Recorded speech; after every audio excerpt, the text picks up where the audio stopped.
उशाच्या बाजूला जुन्या काळी तांब्यात भांडं ठेवायचे लोक, तांब्या भांडं पाणी प्यायला काही ठेवा, हे करा ते करा आपापल्या सवयींनुसार. आता प्रत्येकाच्या उशाला मोबाईल असतो. उशी नसली चालते, मोबाईल असणं गरजेचं. आणि सकाळी उठल्यानंतर बाजूला माणूस बायको आहे की नाही, म्हणजे मी माणूस आहे म्हणून मी बायको म्हणतो आहे, बाया ज्या असतील त्यांनी नवरा म्हणून घ्यायचं. सकाळी उठल्यानंतर बाजूला बायको आहे की नाही हे पाहायच्या आधी लोक मोबाईल आहे की नाही पाहतात. कारण मोबाईल आणि बायको म्हणजे माझा मोबाईल त्या माणसाचा मोबाईल त्याची बायको हे दोन्ही जर एकदम गायब झाले तर काही हवा होऊ शकतो. आजकाल मला डाऊट येतो की 90% लोक जेव्हा माझ्याशी बोलतात किंवा तुमच्याशी बोलत असतील की मला काय वाटतं की आपण हे असं करावं, तेव्हा ते त्याला वाटतच नसतं, त्यांनी ते कोणत्या तरी रीलमध्ये पाहिलेलं असतं. इतकं नॉलेज वाढलेलं लोकांचं, ते नॉलेज आहे की ते अफवा आहे हे माहीत नाही आपल्याला. म्हणजे मला काय वाटतं की तुमको वेट कम करना, घेऊन बंद करो. त्यांनी वाचलं कुठे ते what you buy for me, car, washing machine, TV, fridge, घर, फ्लॅट, 1 BHK, 2.5, 3.5, व्हॉट वो तू लाएगा तो ही है रिश्ता, अदरवाईज नाही. मग त्या रिश्त्यापेक्षा त्या किस्त्या महत्त्वाच्या झाल्या. याच्यात चुकीचं काय? का एवढे किस्ते, का एवढे इन्स्टॉलमेंटने जगू राहिले यार लोक, है ना? कम से कम जीना तो साला पूरा हो. जीना भी इंस्टॉलमेंट के ऊपर बांट देंगे तो क्या खास जी रहे हम लोग यार. रिलेशनच्या बाबतीत तेच झालेलं, वेळेच्या बाबतीत तेच झालेलं. असं सुद्धा म्हणू शकतो ना की पूरी जिंदगी चल रही है किस्तों पर और एक 100 ग्राम का मोबाईल साला भारी पड़ रहा है ना रिश्तों पर. काय झालंय यार, काय झालं? I am not at all against social media, not I am against any mobile, absolutely not. मगर उसका फ्रीक्वेंसी, उसका ड्यूरेशन है ना, एक समय कितनी देर तक वो देखना और दिन में कितनी बार वो देखना, याचा कंट्रोल जर आपल्या हातात राहणार नसेल तर it is the worst ever addictions in India. Worst addictions in India. तुम्ही किती वेळा पिक्चर पाहा थिएटरला जाऊन सांगा ना, आठवड्यात एकदा, चला ठीक आहे, रोज एकदा ॲग्रीड, रोज एकदा. कोणी आहे का रोज एकदा पिक्चर पाहिलेले? टिपिकल कॉलेजच्या इयर्समध्ये काही दिवस फक्त तसं केलं असेल कदाचित एखाद्याने. रोज एकदा म्हणजे रोज किती? 3 तास ना. आजचा आपला स्क्रीन टाइम 3 तास. 3 तास तर 12 वाजेपर्यंत होऊन जात सकाळी. आपण शो लावले त्याचे, शो, मॉर्निंग शो. सकाळी उठल्या अशी चादर काढली की पहिला शो तिथेच चालू आहे. कोण काय म्हणते, निम्मे त्यातले गुलदस्ते असतात. गुड मॉर्निंग, हे ते असं तसं, काय हॅलो हाय, काय हॅलो काय. पहिला शो मॉर्निंग शो, दुपारचा मॅटिनी शो, संध्याकाळचा इव्हिनिंग शो, रात्रीचा काय सेकंड शो, त्याच्यानंतर लेट नाईट शो है ना, त्याच्यानंतर ॲडल्ट शो. ब्लॉक करून टाकलं मी तिला.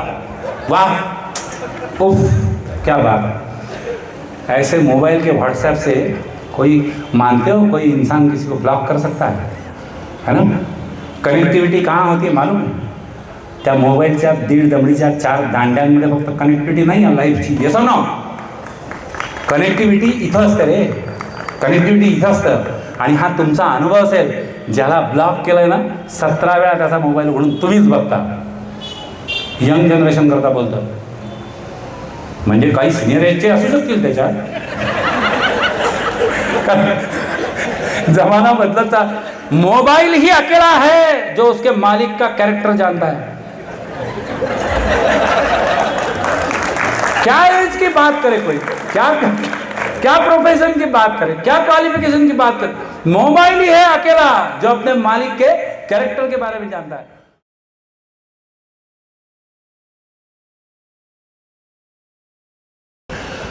नमस्कार. Reel life versus real life असं टायटल आहे. साधारण 20 वर्षापूर्वी आपण विचार केला असता तर रील लाईफ या शब्दानंतर रील हा शब्द फक्त सिनेमा या माध्यमाशी संबंधित होतो. कारण जब मोबाइल नहीं थे या मोबाइल इतने नहीं थे, सोशल मीडिया नहीं था इन पर्टिक्युलर, तेव्हा रील म्हणजे सिनेमाचं रील. आधी चित्रपट लागायचे तर केंद्रीय फिल्म सेन्सॉर बोर्डाचं सर्टिफिकेट यायचं आणि तिथे रेळांची संख्या यायची. कारण लोकांना ती सामूहिक सवय होती. कारण किंवा कोणत्याही पिक्चर नसीब, बापरे 20, शोले 24, एक रील म्हणजे 10 मिनिटं. 20, 22, 23, 24 रीलचे पिक्चर हे अमिताभच्या वेळेला कॉमन होते. हे साधारण 3 तास 3.5 तास वगैरे चालायचे. नंतर नॅचरली ते रीळांची संख्या कमी होत गेली. आता डिजिटल टेक्नॉलॉजीमुळे रीळं राहिलीच नाही आहेत. पण मला आनंद आहे की पुन्हा एकदा 3.5-4 तासाचा पिक्चर आला. आणि हीच यांची खासियत आहे सिनेमावाल्यांची, की पिक्चर बंद झाले कमी झाले त्याचं फॅड किंवा त्याचं वेळ कमी झालं म्हणता जो आला आणि तो खरोखर धुरंधर आला. की 3.5-4 मी पिक्चरला गेलो तर रात्री 2:10 झाले मला वापस यायला. आणि तरी तो पुन्हा पाहायला जातो आहे, पुन्हा पाहायला जाईल. Rather we are waiting for March first week और second week to come, because चाहने वाले जो है वो इन्फॉर्मेशन पूरी रखते हैं बराबर. आणि मी तसा कॉम्पिटिटिव्ह एक्झामचा कोच आहे, त्याच्यामुळे माझं जनरल नॉलेज आमच्या सिलेबसमध्ये जे आहे ते थोडंसं बरं आहे असं मला वाटतं. पण हा टॉपिक असा आहे की इथे माझ्या जनरल नॉलेजचा आणि तुमच्या जनरल नॉलेजचा काहीही, म्हणजे मी काहीतरी फार मोठ्या पदावर आहे, तुम्ही जसे स्टुडंट आहात असं अजिबात नाही. मी माझ्या क्लासमध्ये जरी इंडियन फिल्म इंडस्ट्री या विषयावर बोललो तरी नॉलेज दोन्ही बाजूनी सारखंच असतं. मला जेवढं माहिती आहे सिनेमाविषयी तेवढंच माझ्या पोरांना किंवा स्टुडंटलाही माहीत असतं. तुम्हालाही नॅचरली तेवढंच माहीत आहे. MPSCवाल्यांनी एक सब्जेक्ट किंवा टॉपिक जर कॉम्पिटेटिव्ह एक्झामचा सिनेमा ठेवला तर एकही पोटचा नापास होत नाही. इतकं नॉलेज ओथंबून वाहतं आपलं आणि इतके डिटेल्स माहीत आहेत कि बापरे बापा. अब बदलते वक्त के हिसाब से रील लाईफ, हा रील शब्द जो आहे हा थोडासा वाईड झाला आहे. तो रील एक तर सिनेमा किंवा सिनेमाची सगळी माध्यमं, डॉक्युमेंटरीज अँड ऑल. दुसरं नॅचरली TV आणि OTT प्लॅटफॉर्म जे काय निघाले ते सगळे. आणि तिसरं त्याच्यानंतर नॅचरली सोशल मीडिया म्हणजे मग यूट्यूबवरचे व्हिडिओज किंवा टिपिकल शब्द पुन्हा रील. थैमान घालणारे लोक आहेत रील. आणि जुनी जी रील होती सिनेमाची त्याही विषयावर काही आस्पेक्ट मला कव्हर करणं जरुरी आहे. या मोबाईलवरच्या ज्या रील्स चालल्यात 2-2 मिनटं 1.5-1.5 मिनटं, यावर पण मला काही कव्हरेज करणं जरुरी आहे. आणि या दोन्ही गोष्टींचा आपल्या रिअल लाईफशी काय संबंध आहे, चांगला वाईट बरा, आपल्याला घडवणारा आपल्याला बिघडवणारा, आपल्यावर सर्वार्थानी परिणाम करणारा. डेफिनेटली बहुत बड़ा या सबसे बड़ा इन्फ्लुएंसर कोई अगर है तो वो नॅचरली रील आहे. आणि रील म्हणजे मी म्हणलं तो अर्थ की रील म्हणजे सर्वसमावेशक रील. असं म्हणतात की भारतात सकाळी चहा, दुपारी क्रिकेट आणि रात्री सिनेमा, याच्यावर 50-60-70% लोक जगतात. आता हा सिनेमा हा शब्द पुन्हा काढून टाका. आताच्या याच्यात पुन्हा तेच वाक्य तसंच लागू आहे. सकाळी चहा, दुपारी किंवा जेव्हा असेल तेव्हा क्रिकेट, कारण आजकाल नियम राहिला की क्रिकेट दुपारीच असतं आणि ओव्हरनाईट मॅचेस निघाले त्याच्यामुळे क्रिकेट. आणि रात्री निश्चितपणे रील. उशाच्या बाजूला जुन्या काळी तांब्यात भांडं ठेवायचे लोक, तांब्या भांडं पाणी प्यायला काही ठेवा, हे करा ते करा आपापल्या सवयींनुसार. आता प्रत्येकाच्या उशाला मोबाईल असतो. उशी नसली चालते, मोबाईल असणं गरजेचं. आणि सकाळी उठल्यानंतर बाजूला माणूस बायको आहे की नाही, म्हणजे मी माणूस आहे म्हणून मी बायको म्हणतो आहे, बाया ज्या असतील त्यांनी नवरा म्हणून घ्यायचं. सकाळी उठल्यानंतर बाजूला बायको आहे की नाही हे पाहायच्या आधी लोक मोबाईल आहे की नाही पाहतात. कारण मोबाईल आणि बायको म्हणजे माझा मोबाईल त्या माणसाचा मोबाईल आणि त्याची बायको हे दोन्ही जर एकदम गायब झाले तर काही हवा होऊ शकतो.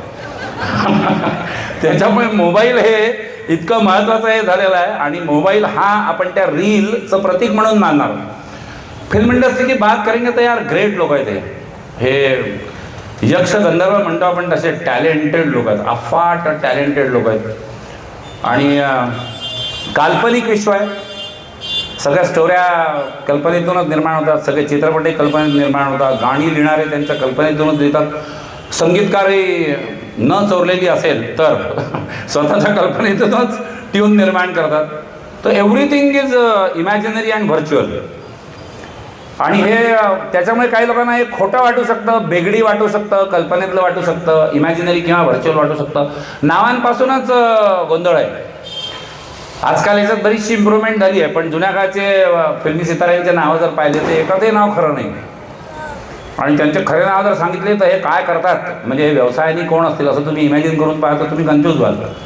मी जर तुम्हाला YS पठाण असं नाव सांगितलं, पूर्ण नाव सांगतो, युसुफ खां सरवर खां पठाण, तर असं असू शकतं की ST स्टँडवरती ना अधिकृत हमालांची यादी अशी असं वाटतं त्या यादीतलं नाव आहे का, हा साक्षात दिलीप कुमार आहे. तर युसुफ खान म्हटल्यानंतर तुम्हाला ते स्ट्राईक झाले होते, नाले सगळीकडेच आहे. सो युसुफ खां सरवर खां पठाण हे दिलीप कुमार आहेत.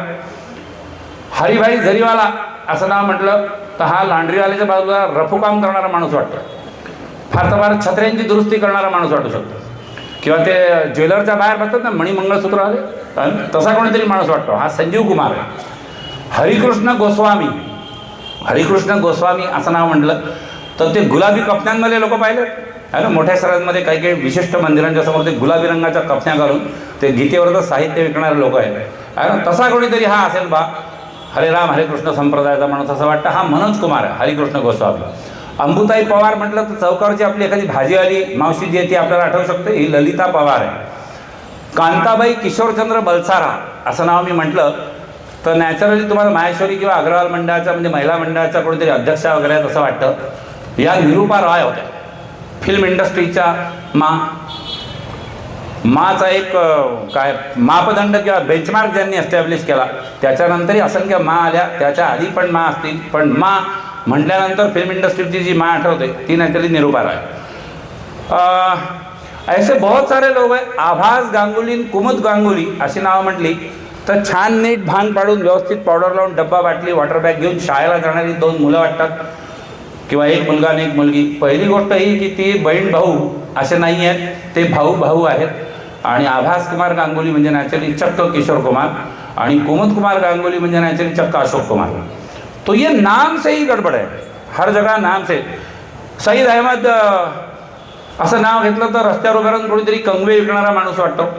तो खरंच कंगवे विकणाराच होता कोणी काही, आणि नंतर फिल्म इंडस्ट्रीला आला आणि त्याचं नाव जगदीप झालं. तो नाम से ही गडबड आहे सब, तिथूनच सगळं इमॅजिनरी चालू आहे. आता बऱ्याच प्रमाणात हा ट्रेंड हा कमी झालेला, कारण आता जे ॲक्टर्स किंवा ॲक्ट्रेसेस येतात ते आपलं नाव स्वतःच जे आहे तेच लावतात. राजेश खन्नाचं नाव सुद्धा राजेश खन्ना नव्हतं. जितेंद्रचं सुद्धा नाव मूळ नाव जितेंद्र नव्हतं, त्याचं रवी कपूर होतं. अमिताभ बच्चनचंही नाव अमिताभ बच्चन हे जे आहे हे हरिवंश राय यांच्या काळापासून पडलेलं आहे. सांगायचं तात्पर्य सब नाम सब अलग अलग उथलपुथल आहे. मला कधी कधी मी बँकेत होतो तेव्हा बऱ्याच वेळा शंका यायची की हे पिक्चरमध्ये काम करत यांना चेक कोणत्या नावाने देत असतो. किंवा तर मूळ नाव कांताबाई बलसारा, दिवारमध्ये काम केलं, फिल्मफेअर अवॉर्ड मिळालं, काहीतरी बक्षीस मिळालं बा, अरे कोणत्या नावाने चेक फाडू. कारण तो कांताबाई बलसारा नावाने फाडला तर तो म्हणाला हा तुझा चेक नाही, आणि तिथलं बँकेतला अकाउंट जे आहे ते कांताबाई बलसारा नावाने असणार. काय माहीत लिगल पातळीवर काय करतात. बॉम्बे पुण्याला जे लोक काम करतात बांद्रा किंवा अशा ब्रँचेसला, त्यांना खरं एकदा विचारलं पाहिजे की यांचे अकाउंट मूळ कोणत्या नावाने. फिल्मों में 1939 से ये पूरी हिस्ट्री अपनी चल रही. मेट बी आला मारा हा पहिला पिक्चर होता, अर्देशीर इराणी वगैरे वगैरे. आणि इतके सारे वेगवेगळ्या स्ट्रीमचे आणि वेगवेगळे याचे चित्रपट आत्तापर्यंत काढले गेलेले आहेत की मला असं वाटतं की बा इतकं डायव्हर्सिफाईड टॉपिक्सवर काय सिनेमा निर्माण करणारी हॉलिवूड ही मोठी असेल, हॉलिवूड हा जास्त पैशाचा गेम असेल, पण मला असं वाटतं इतकं डायव्हर्सिफाईड जेवढं इंडियात फिल्म मेकिंग आहे तेवढं मला नाही वाटत जगाच्या कोणत्या देशात असेल. ये सबके लिए अट्रॅक्शन का पॉईंट आहे. माझं लग्न झालं त्याच्यानंतर माझं माझ्या बायकोचं काहीतरी बोलणं झालं तर मी ते पिक्चर पाहता कारण she is very much fond of movies. मंगळवार तिचा 101% ती पिक्चरला जाते. मंगळवारी टॉकीचे रेट कमी असतात हे तुम्हाला माहीत असेल. 99 रुपयाच्या स्कीमचा जेवढा फायदा माझ्या बायकोने घेतला जगात कोण नसेल घेतला. आता सध्या माझी पोरगी इथे आलेली आहे, त्याच्यामुळे ती पोरगी आहे तर मंगळवार म्हणजे ठरवलं जाते मंगळवार म्हणजे पिक्चर. आता त्याच्यात माझं शेड्यूल दरवेळेला मॅच होईल की नाही गॅरंटी नाही, पण समजा झालं तर नॅचरली मी पण त्यांच्याबरोबर असतो. इतने फिल्में देखी है आपने भी मैंने भी. हे पाहता पाहता एक दिवस मी बायकोला म्हटलं की यार मला असं वाटतं की मी काहीतरी एखादा रोल भेटायला पाहिजे मला पिक्चरमध्ये. आता मी याचं तसं नवीन काहीच बोललो नव्हतं. खरं म्हणजे तुम्ही प्रामाणिक असाल तर तुमच्या मनात कुठेतरी इच्छा असेल आहे ना की काहीतरी बारीकमध्ये जाऊन गेलं पाहिजे एखाद्या, काहीतरी गर्दीत उभे राहा नुसते आहे ना, काहीतरी एक काम मिळालं पाहिजे. बायकोनी मला टाण मारला की आरशासमोर उभा राहा पहिले आणि पास होता थोबडाकडे आधी, तुला कोण काम मिळणार पिक्चरमध्ये. मी म्हटलं मी प्लॅनिंगशिवाय कोणतंही काम करत नाही, मी रोलही ठरवून ठेवले. हे मी 5 रोल सांगतोय ज्यांना पिक्चरमध्ये काम करण्याची इच्छा आहे त्यांनी या 5 रोलवर फोकस करावा. 1 वर्षाच्या आत तुम्हाला काम मिळेल. हे माझ्यातर्फेचं प्रॉमिस. पहिला रोल जेलर, दुसरा रोल जज, तिसरा रोल डॉक्टर, चौथा रोल पोलीस इन्स्पेक्टर आणि पाचवा रोल नॅचरली मी मगाशी म्हटलं तो मा. हे इतके टिपिकल रोल आहे आपल्या फिल्म इंडस्ट्रीमध्ये. हे जेलर लोक जे आपल्या पिक्चरमध्ये दाखवतात त्यांना जेलर कोणी केलं हीच मला मुळात शंका आहे.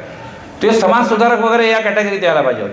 कारण आपला हिरो जो आहे त्याच्यावर काहीतरी बालंट येतं, त्याला काहीतरी जेलमेंट टाकतात आणि तो त्या जेलरला रिक्वेस्ट करतो, जेलर साहब सिर्फ 24 घंटे के लिए मुझे जेल से छोड़ दो. अबे तो ढीक म्हणत बावल्या तू तुझी नोकरी नाही, पण हा सोडतो त्याला, जाओ सिर्फ मैं रिस्क लेके. बाप रे काय जेलर आहे, खतरनाक जेलर. हे सोशल रिफॉर्मर टाईपच जेलर आहे.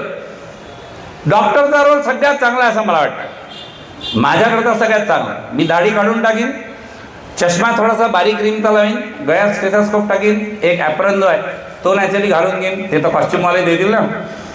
आणि डायलॉग मी पाठ करून ठेवला, I am sorry he is no मोर.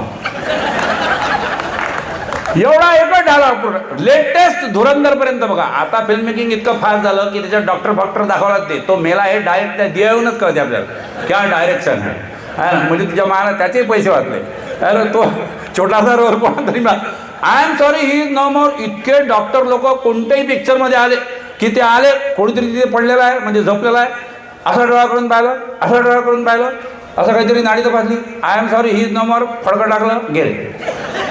मला तर कधी कधी वाटायचं की हे इफ्तिकार किंवा जे टिपिकल डॉक्टरचे रोल त्यांनी केले हे या स्टुडिओतून त्या स्टुडिओत, त्या स्टुडिओतून त्या स्टुडिओत धनार्दन जात असते.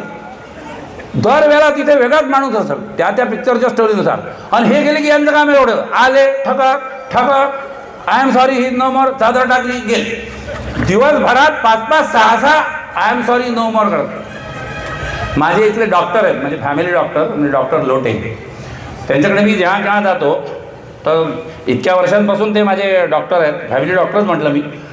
तर ते त्यांच्या सिस्टीमनुसार ते एकीकडे त्यांनी मला ते फुसफुस बांधलेलं असते बीपीचं, म्हणजे ते झोपले ते फुसफुस बांधलं. काय म्हणता सर बाकी काय व्याख्यान कुठे, अरे बा मी आजारी आहे ना, अरे व्याख्यानाला कुठे करतो ते हा नाही ठीक आहे काही झालं नाही तुम्हाला, ते असं करून पाहतात मला.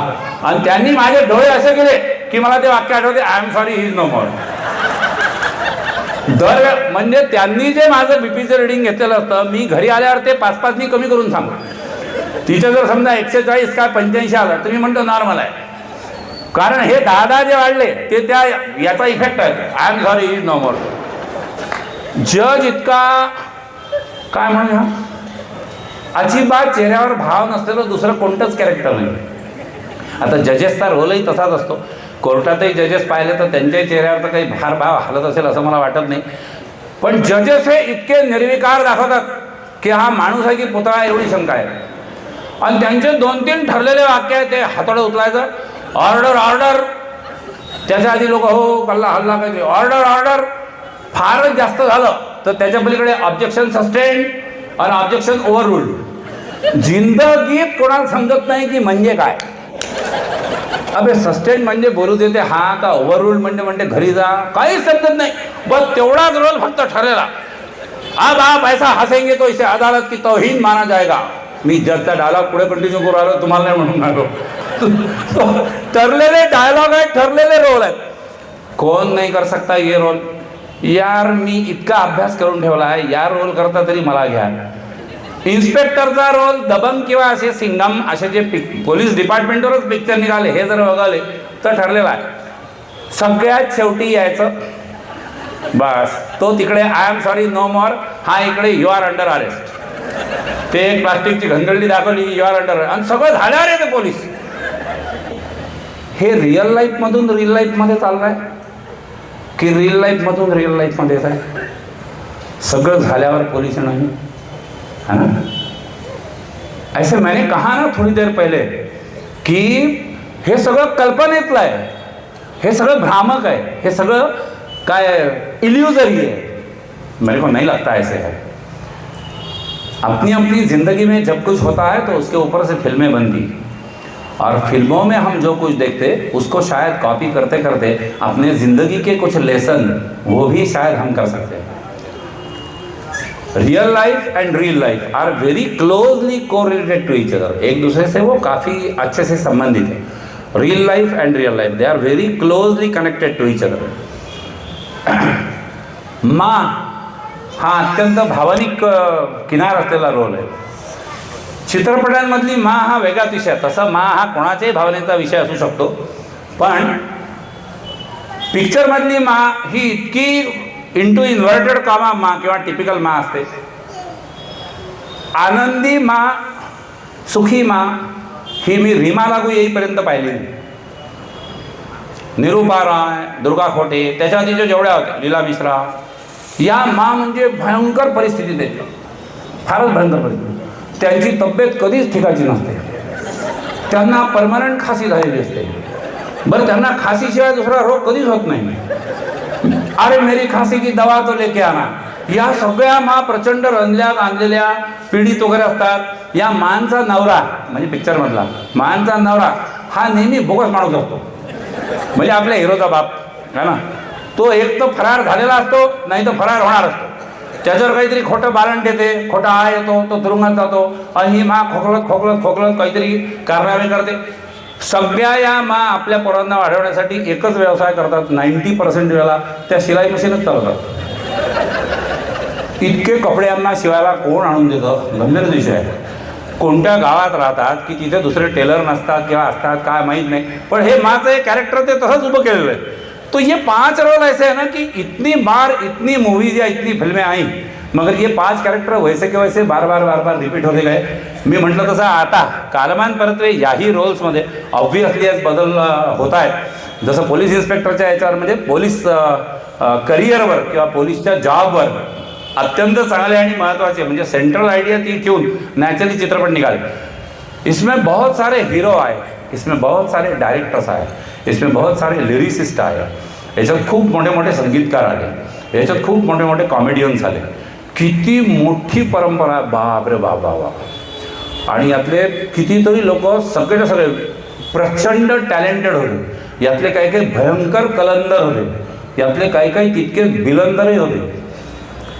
राईट फ्रॉम बिलकुल 1940s पासूनचा जमाना आपण आणला तर यांच्या स्टोऱ्या या खरंच आश्चर्यचकित करणाऱ्या आहेत। यांचं वागणं हे आपल्या नॉर्मल माणसांच्या याच्यापेक्षा त्यांच्या आपल्या कल्पनेत येणार नाही या टाईपच्या गोष्टी ज्या आहेत हे लोक करू शकले। टॅलेंटच्या बाबतीत ते एक्स्ट्रा ऑर्डिनरीली गिफ्टेड म्हणतो आपण किंवा ब्लेस्ड म्हणतो, त्या टॅलेंटचे लोक आहेत।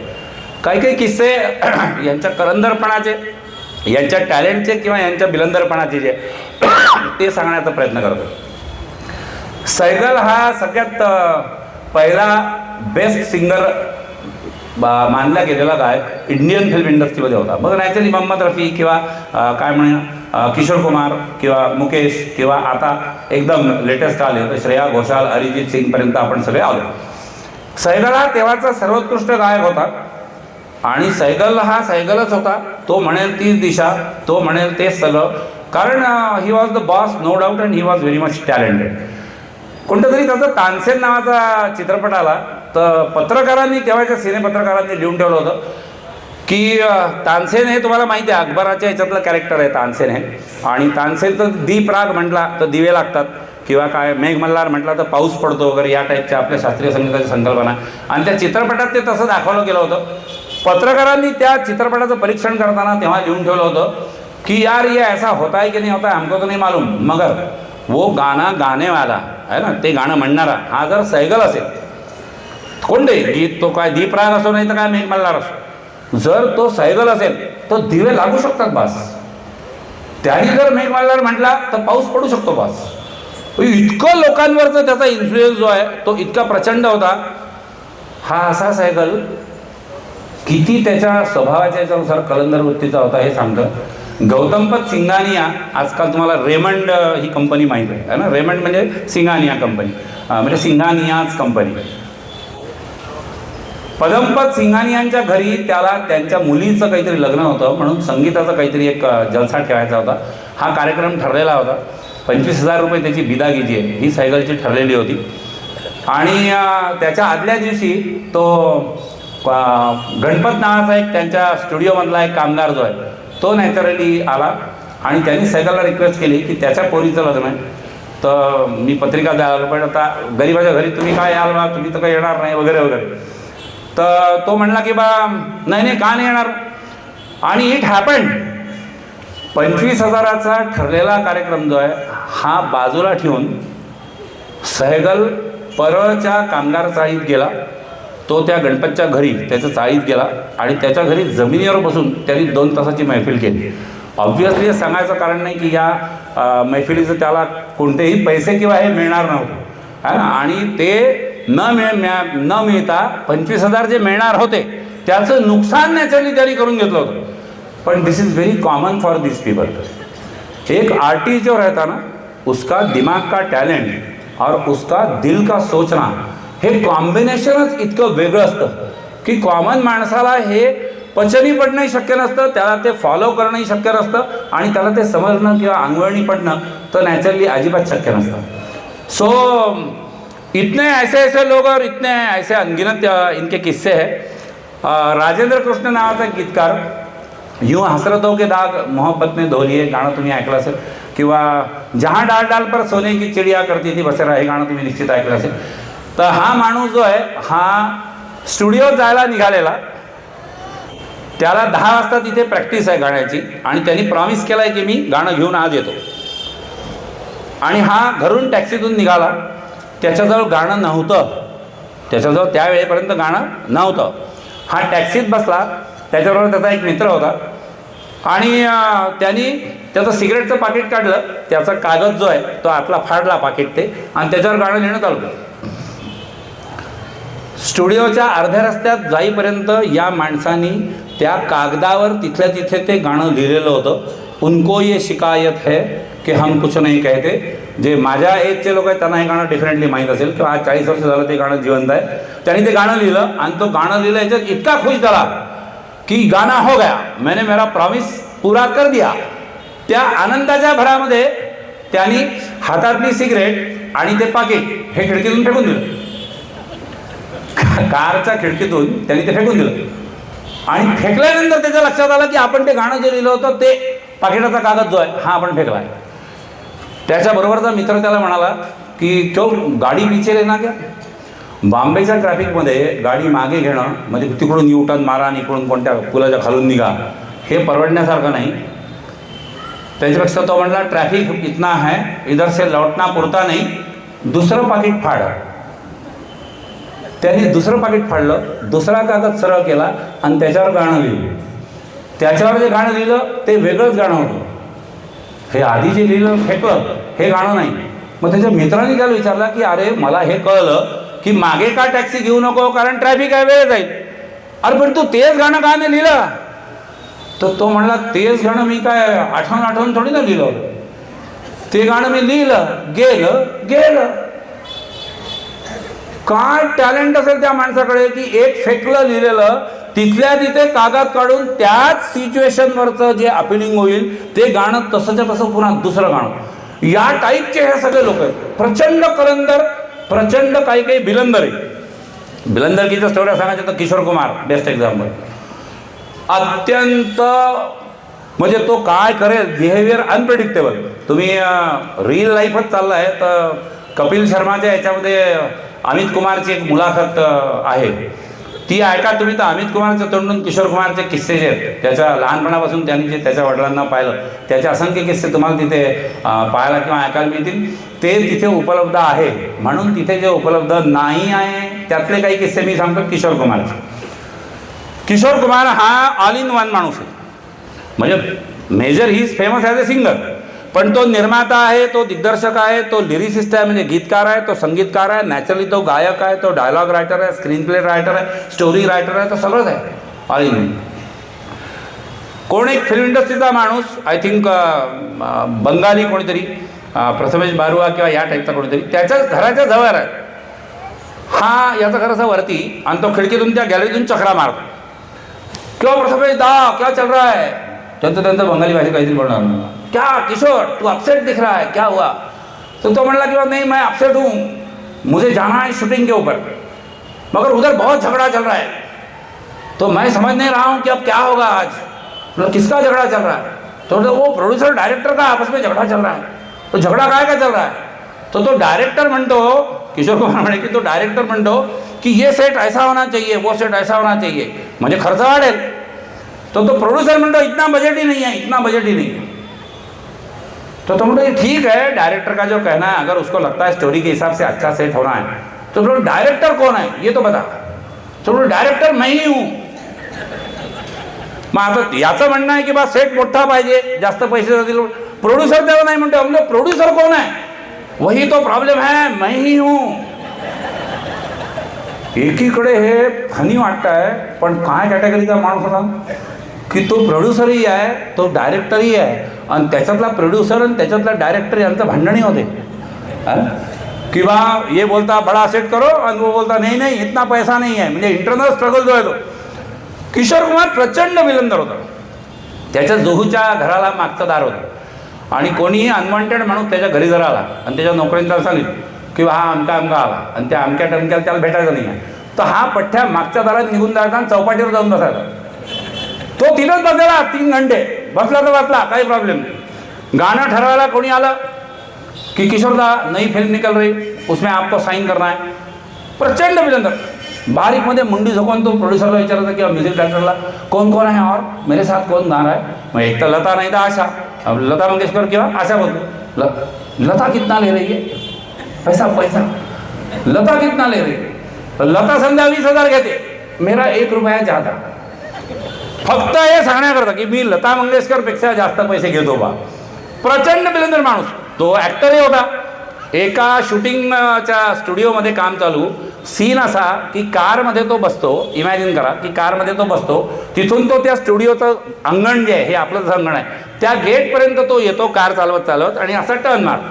तो म्हणला किशोर समझा ना तेरे को क्या करना है, ऐसे आना है ऐसे जाना है, गेट तक के तो आएगा, मैं बोलूँगा कट, तो शॉट खतम. किशोर कुमार बसला, कार गेली, तो गेला तिथे. त्या डायरेक्टरचं चुकलं की तो कार जेव्हा गेली तेव्हा तो त्याला म्हणाला, त्याने हात दाखवला त्याला असा, ओके. किशोर कुमारनी गाडी बाहेर काढली, टर्न मारला, किशोर कुमार रस्त्यावरून फरार झाला. आता इमॅजिन करा की आपला हा रस्ता आहे, हा गेला, त्या टर्नपर्यंत तो दिसेल, तो पुन्हा वळला, तो गेला, तो गेला. 1.5 घंट्यानी फोन आला कि दादा मैं पनवेल तक पहुंचा, कार में पेट्रोल खत्म हो गया इसलिए रुका हूं. तो डायरेक्टर म्हणे अभी पण तू गेला का. तो म्हणे दादा आप कट बोलने वाले थे, आपने कट बोला ही नहीं. तो काय विलंदरपणाचे किस्से आहे. एवढा मोठा माणूस आहे, त्याचे गिनीज बुक ऑफ वर्ल्ड रेकॉर्डमध्ये सिंगिंगचे रेकॉर्ड्स असतील, आणि मी सांगितलं तेवढं एवढा मल्टी टॅलेंटेड. या किशोर कुमारचा संदर्भ रिअल लाईफ आणि रिअल लाईफच्या पुढच्या याच्यात येत आहे, म्हणजे सेकंड पार्टमध्ये. कारण आताच्या ज्या रील सुरू झाल्या आहेत ना रे, त्या 2-2 मिनिटाच्या, 1.5-1.5 मिनिटाच्या, अर्ध्या मिनिटाच्या ज्या रील सोशल मीडियावर सुरू झाल्या ना रे, ते किशोर कुमार सारखेच आहेत लोक सगळे. फिल्म इंडस्ट्री में स्ट्रगल करने के लिए रोज के 1000 लोग आते, तो उनमें से एक आदमी को किसी को काम मिलता होगा, है ना. इतका प्रचंड स्ट्रगल तिथे करायला लागतो, कारण तिथे इतक्या सगळ्या फिल्टर्समधून किंवा चाळण्यांमधून आपल्याला जायला लागतं, है ना. मेरे को काम चाहिए फिल्म इंडस्ट्रीमध्ये, फिल्म इंडस्ट्री काय माझी वाट थोडी पाहू राहील, है ना. तो मेरे को जाके 1000 लोकांचे खेटे घालावे लागतील, त्यांच्याकडे माझं काय ऑडिशन द्यायला लागतील, त्यांना काहीतरी करून दाखवायला लागेल, मग कुठे काम मिळेल ना. कुठेतरी ऑथेंटिकेशन असल्याशिवाय फिल्म इंडस्ट्रीत काम मिळणं शक्य नाही. मैं बोलूँगा मैं सिंगर हूँ सर, मेरे को गाने का चांस दिया, तो म्हणून दाखव. पहिले काय, मी ॲक्टर आहे, करून दाखव काहीतरी. रील आणि सोशल मीडिया हा असा एक माध्यम ओपन झाला आहे ज्याला ऑथेंटिकेशनची गरज नाही, है. फिल्म इंडस्ट्रीला जायचं ही सगळ्यांची सुप्त इच्छा असते मनातली. ती फिल्म इंडस्ट्रीमध्ये तर आपली पूर्ण नाही होऊ शकणार. तेवढं टॅलेंट आपल्यामध्ये आहे की नाही, तेवढा स्ट्रगल करण्याची तयारी आपली आहे की नाही. मग त्याच्यातला मध्यम मार्ग हा आहे, कोणता, रील. 2-2 मिनिटाच्या रील.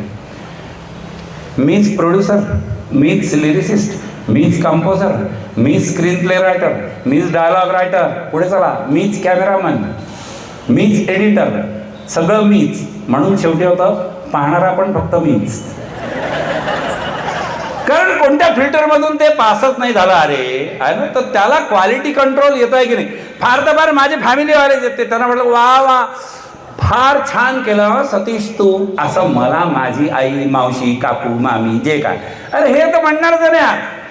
माझे दोस्त जे खरे दोस्त नाही तेवढे सध्या अरे बहुत अच्छा, क्या क्या बेटे तूने रील बनाया, चल पार्टी दे.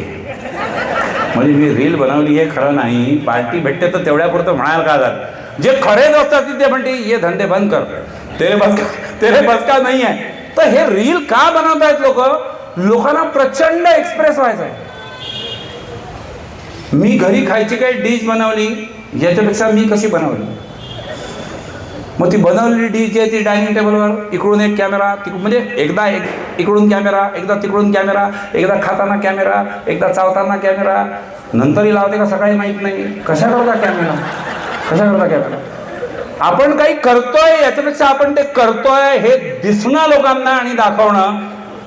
मी वाक्य रिपीट करतोय, आपण काही करतोय याच्यापेक्षा आपण काही करतोय हे लोकांना दिसणं आणि त्यांना दाखवणं हे जिथे महत्त्वाचं वाटायला लागतं तिथे अख्खं रिअल लाईफच रील लाईफमध्ये कन्वर्ट झालेलं असतं. ये सुनो, क्योंकि सच क्या है मैं उसको फेस ही नहीं करना चाहता. I don't want to live in the reality, I want to be in that virtual world. मी सकाळी उठलो, मला शूटिंग करायचं आहे, अमकं करायचं आहे, ढमकं करायचं आहे, मीच माझा सेट लावला, मीच माझे कॅमेरे लावले, मीच माझं हे केलं. आपण हे करू नो डाउट, आई एग्री कि यूट्यूबर इन्फ्लुएंसर होना ये भी एक करियर होगा, बराबर है नहीं. बहुत सारे लोग हैं जिनके उतने अच्छे तगड़े सब्सक्राइबर्स है, they are earning very huge. बिल्कुल पक्का. अरे मग सलमान खान काय, अजय देवगण, अक्षय कुमार काय, कॅटरीना हे पण खूप पैसे कमवत आहेत ना. म्हणून फिल्म इंडस्ट्रीला गेला प्रत्येक माणूस, स्ट्रगल करायला गेला प्रत्येक माणूस पैसे कमवतोय का? नाही ना. ते तर खायला मोहताज असू शकतात ना. वो रील का जो लाइफ है वही ये रील के लिए लागू आहे ना. तिथे निदान त्या चाळण्या तरी लागतात की तुझं टॅलेंट काय मला दाखव, है ना. As a established producer, established director, established music director, मला चेक करू दे की खरंच तुझ्यात तेवढं टॅलेंट आहे का. इथे ते टॅलेंटचं हे लागायचं काही कारण नाही. ज्याला जे वाटलं त्यांनी ते करावं, बेधडक रील म्हणून टाकावं आणि वाट पाहत बसावी, सबस्क्रायबर मिळण्याची वाट पाहत बसायची. कभी एक दिन मेरे जिंदगी में कुछ ना कुछ होने की मैं शायद उल्टी गारंटी लेता हूँ कि एक दिन एक सुबह मेरी जिंदगी में, एक दिन एक सुबह मेरी जिंदगी में असं म्हणून अशा ड्रीम सिक्वेन्समध्ये हे रील मेकर जर बसले, एक दिन एक सुबह मेरी जिंदगी में, I am sorry to say, पण मला म्हणायला लागेल कुछ नहीं होने वाला. If you have no talent ना, तो एक दिन एक सुबह मेरी जिंदगी में मैं बोल रहा हूँ कुछ नहीं होने वाला. पहले वो टैलेंट तो नर्चर करो, उसका ट्रेनिंग तो लो. Are you educated in the field, are you trained in the field, कहीं अप्रेंटिसशिप किया है, बरोबर आहे. किती मोठे मोठे लोक कशा कशा रोल करताना दिसतात ना फिल्म इंडस्ट्रीत. आज गयाचा ताईत असणारा आणि तो म्हणेल ती किंमत मागू शकणारा आणि फक्त चांगले पैसे मिळत आहेत म्हणून काही फिल्म्स करणारा नवाजुद्दीन सिद्दीकी होता. हा सरफरोशमध्ये किंवा याच्यामध्ये आठवतोय कसा होता. ते दोन कोणीतरी असे हादरे बादरे पकडून आणतात, असे ते अर्धवट कपड्यांवर एक खाली हाफ पॅन्ट वरती बनियन आहे ना, संशयित म्हणून ते पकडून आणलेले असतात. त्याच्यात मार खाताना दाखवला तो, मार खाता. आणि ही फक्त नवाजुद्दीन सिद्दीकीची स्टोरी, ही सगळ्यांची स्टोरी आहे. उनका स्ट्रगल का अभी उलटी जाके फिल्में देखेंगे ना. मी तुम्हाला पिक्चरचं नाव सांगतो, सत्या बघा. सत्यामध्ये कमीत कमी 10 किंवा 12 लोक असे आहेत जे आज फिल्म इंडस्ट्रीमध्ये व्हेरी वेल एस्टॅब्लिश्ड आहेत. आणि तेव्हाचे त्यांचे रोल बघा. तो ठाकूर आठवा, अरे तोही तसा. कल्लू मामा आठवा, तोही तसा. सगळ्यात महत्त्वाचं म्हणजे टॉवरिंग यार मनोज वाजपेयी आठवा. नवीनच होता तो, हार्डली काय दुसरा किंवा तिसरा पिक्चर त्याचा. ऐसे इतने घिस के जब वो आगे गए ना जिंदगी में, तब वो पत्थर घिस के भगवान का मूर्त या भगवान का रूप लिए. असं थोडी ना आला बेसड एक दिन एक सुबह मेरी जिंदगी में काहीतरी क्लिक होऊन जाईल. बरं आता असं मी म्हटलं तर लगे काही लोक मला पुन्हा क्रॉस करायला तयार की नाही सर ते काय आहे ते इधर अगर लिखा है तर माझी रानू मंडल होऊ शकते बा. अरे मला मान्य आहे बा, मान्य आहे की हो य ठीक आहे, मग तू हो बा रानू मंडल, मी काही नाही करू शकत. बुडता आहे जरोदार काय देखावे ना डोळा आणि त्यातला प्रकार आहे की कळत आहे की अरे नाही रे पप्प्या तुझं काही होत नाही. माझ्याकडे काम करणारा एक पोरगा आहे किंवा एक जनरल आपण एक्झाम्पल बघू. रील किती बनवतात लोक. ते लोक घरगुती काम करतात, म्हणजे मेड सर्वंट म्हणतो की नाही आपण, तसं काम करतात. तुम्ही विश्वास ठेवा माझ्यावर, त्यांनी 3500 रील टाकल्यात इंस्टाग्रामला. किती? 3500. मी पण यूट्यूबर आहे, मी पण 70,000च्या अराउंड सबस्क्रायबर असणारा माणूस आहे. माझं पण चॅनल मॉनिटाईज झालेलं आहे. माझे फक्त 92 व्हिडिओ आहेत यूट्यूबवर. 3500 व्हिडिओ कशाला म्हणतात? 3500 व्हिडिओ. ते 3500 व्हिडिओ बनवण्यामध्ये त्यांचं अख्खं टाईमटेबल भ्रष्ट झालं आहे ना. सगळं टाईमटेबल लंब लागलं. ते आधी लोकांकडे काम करायला जायचे, सकाळी 9 वाजता जायचे, 9ची टाईम हळूहळू 10वर आली, 10ची टाईम 12वर आली, आता ते 2 वाजता येतात, कारण ते माझ्या इकडे काम करतात. दुपारी 2 वाजता नाही क्या रात्री उशीर झाला, आता रात्री उशीर 2च कारणांनी रात्री उशीर होतो. नाही भलत्या कारणांकडे जाऊ नका. रील लाईफ आणि रिअल लाईफ एवढंच आपण बोलतोय. हां, एक रील पाहणे नाही का आपल्यापैकी मॅक्झिमम, दुसरं रील बनवणे. कारण रात्री शांतता असते, हे ट्रॅफिकचे आवाज नसतात, सगळे ट्रॅफिकचे आवाज थांबले, भिडले रीलवाले. त्यांचं दंडूक कॅमेरा, दंडूक स्टँड काढले, इकडून लाव तिकडून लाव, खिडकीत. अरे आकाद आहे रीलवाल्यांचा, आकाद आहे, खतरनाक आकाद. त्या फिल्म इंडस्ट्रीला ते हॉररवाले फिल्म बनवायचे ना, हॉरर मूवीज पाहता की नाही, म्हणजे पाहत होते की नाही आधी पण आत्ता पण आहे ना. हॉरर मूवी पाहणारा एक वेगळा संप्रदाय. सगळे लोक हॉरर मूवी पाहत नाही. काही लोक हॉरर हट म्हणते, मला नको सांगू, बेकार आहे ते. पण जे हॉररचे शौकीन आहे ते बेकार हॉरर मूवीज पाहतात. हॉरर मूवीज जितक्या इलॉजिकल होत्या, इंडियन फिल्म इंडस्ट्रीमधल्या जुन्या हॉरर मूवीज जितक्या इलॉजिकल होत्या, तितके हे रीलवाले काही इलॉजिकल आहेत. जुन्या हॉरर मूवी म्हणजे खतरनाक होत.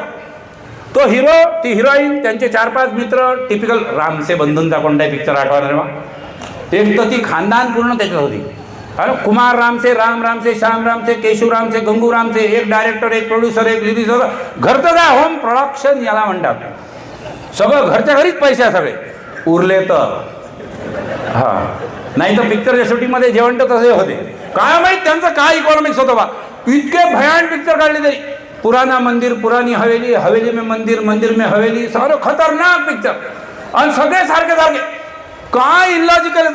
भूताच्या कोणत्याही जुन्या पिक्चरमध्ये त्या बाया ज्या घुमतात रात्री, बाया म्हणजे ते सो कॉल्ड भूत, ते पांढऱ्या कपड्यातच का फिरतं? गंभीर प्रश्न होता. त्यांना मेणबत्त्या का आवडतात? मेणबत्त्या सगळ्यात जास्त खप त्याच करत होते तेव्हा. कुठे मेणबत्त्या चालले गुमनाम है कोई की चालले आरडाओरडा करत. काय इतकं प्रचंड इलॉजिकल. चांगला मोठ्या शहरात राहत असतो हिरो, ती हिरोईन मोठ्या शहरात राहत असते, त्यांची ओळख होते. आजकालच्या भाषेत पडायचं तर ते रिलेशनशिपमध्ये येतात, बॉयफ्रेंड गर्लफ्रेंड वगैरे जे काय असे काहीतरी ते असतात. मग 7-8 लोकांचा ग्रुप असतो. अब छुट्टी लग रही है कॉलेज को. यांचं कॉलेज दाखवतच नाही, हरामखोरांचं सुट्ट्याच दाखवतात फक्त. आपण कॉलेज करू मेलोच्या माल, यायचा फक्त सुट्ट्याच आहे. हा, तो कॉलेज को छुट्टी लग रही, कहाँ जाए? जाणं मरणं काश्मीरला, केरळला जाणं, अंदमानला जा, काही नाही तर महाबळेश्वरला जा, गोवा जा. हा मी तर नाही, हमारे पुराने गाव जाणं. काहून अवदासा आठवलं तुला? ते पुराणा गाव, त्याच्यात ती त्याची पुराणी हवेली. का जातात लोक तिथे मला कळत नाही. बरं, कोणीच ऑब्जेक्शन घेत नाही. हा, ये तो बहुत अच्छा प्लॅन आहे की चालले. एक त्याच्यात टग्या असते, पुरी तिस्तार असायचा नेहमी तो. अरे भूताशी मारामारी करायला तर कोणतरी पाहिजे की नाही, म्हणून पुणे दिसतात टग्या. हेमंत बिर्जे, पुणे दिसतात, त्याच काम गेले 7-8 लोक. हे जितक्या वेळेला गेले, कोणत्याही कारणी गेले, अर्ध्या रस्त्यात यांच्या गाड्या बंद का पडतात? गंभीर विषय. जिकडे तिकडे एअर कूल्ड इंजिन आले, याची गाडी बंद पडते, हा उतरते खाली, ठक बॉनेट उघडते, ठुंग धुवा, है ना. ओव्हर हिट हो गई म्हणते, पाणी लाना पडता. तुला जर माहिती आहे बावल्या तुझी गाडी इतकी भंगार आहे तर तू पाणी ठेव ना डबकी एक. तिथे त्या जंगलात तो पाणी आणायला चालला, बावट रिकामी वॉटर, अत्यंत नॉन प्लॅन माणूस है ना. ते वॉटर बॅग घेऊन, बरं तू चालला तर त्या हिरोईनला घेऊन जा. नाही, तिला प्रोड्युसरनी तिथेच ठेवलेलं आहे की आता असतं गंमत येऊ राहिली. हा गेला आणि दारं खिडक्या लावले की ते आलं भूत त्याचं. चारी बाजूनी गोल गोल गोल गोल चक्रा, इकडून धूर तिकडून हे स्मॉकिंग मशीन आणि फॉगिंग मशीन आणि जे काय.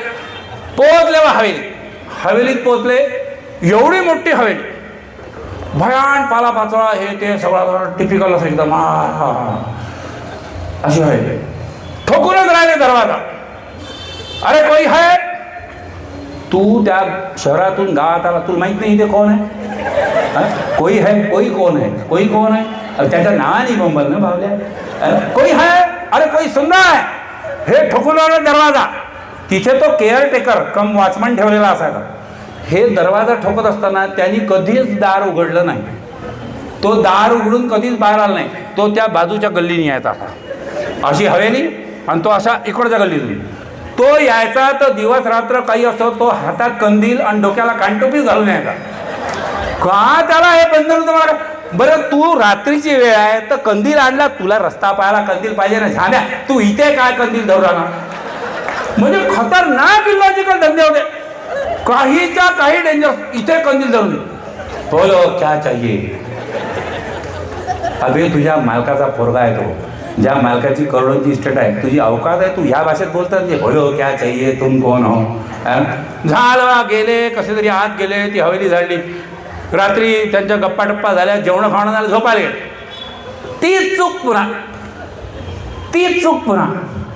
झोपायला गेले, सगळे अलग अलग खोली. तुम्हाला माहिती आहे ना ही पुराणी हवेली आहे, तिथे काहीतरी आहे म्हणतात बा. अभि मग दोघं झोपान पावल्या. आम्ही त्या चिखलदऱ्याच्या एका रेस्ट हाऊसला गेलो आणि आम्हाला नंतर सांगितलं की हे बेकार आहे आणि इथे काही खरं नाही. तर 4 सूट बाकीचे तसेच राहिले, 9 लोक एकाच खोलीत होतो. आता हे जर सामान्य माणूस करू शकतो, बरं हे माणसं तर माणसं, बायाही तशात. ते हिरोईन आहे वेगळ्या खोलीत आणि मोठ्या मोठ्या खोल्या. ही रात्री छक छक छक छक छक छक छक कुठून तरी काही आवाज. बाकी दुनिया झोपली, तो हिरो झोपलेला, तो त्याचा टग्या मित्र झोपलेला. हिला कशाला झक मारायला जागेवर राहिली, हिला नाही. तर मग उठली, बाजूला पाहिलं, प्यास लगी है ॲज इट. बाजूला पाहिलं, बाजूला पाण्याची बाटली केव्हा आहे, काढली, उघडली, पाणी संपलं. मी म्हटलं मग रिपीट होणार आहे. आता इतक्या रात्री त्या पुराण्या हवेलीत पाणी नाही पिलं चालते भाऊ, झोप. सकाळी पिऊ ना चहा पाणी जे काय असेल. नाही नाही, ही मरणाची तडफडा हराम करायची. ती उचलून तिकडे चालली, तर तिथं आणणार जे काय घातलेलं ते घालून पांढऱ्या रंगाचं, इकडून पांढऱ्या रंगात ही, तिकडून पांढऱ्या रंगात दुसरं काहीतरी. अरे कोण काय इलॉजिकल. इतकी वर्ष हे पिक्चर निघाले. मला असं वाटतं की 90च्या नंतर आणि 2000च्या नंतर हॉरर फिल्मच्या याच्यामध्ये बराच चेंज आपल्या याच्यात झाला. आता खूप डोक्याला चालना देतील अशा हॉरर मूव्हीज ज्या आहेत त्या नॅचरली येत आहेत. पण हा इतका इलॉजिकल प्रकार होता.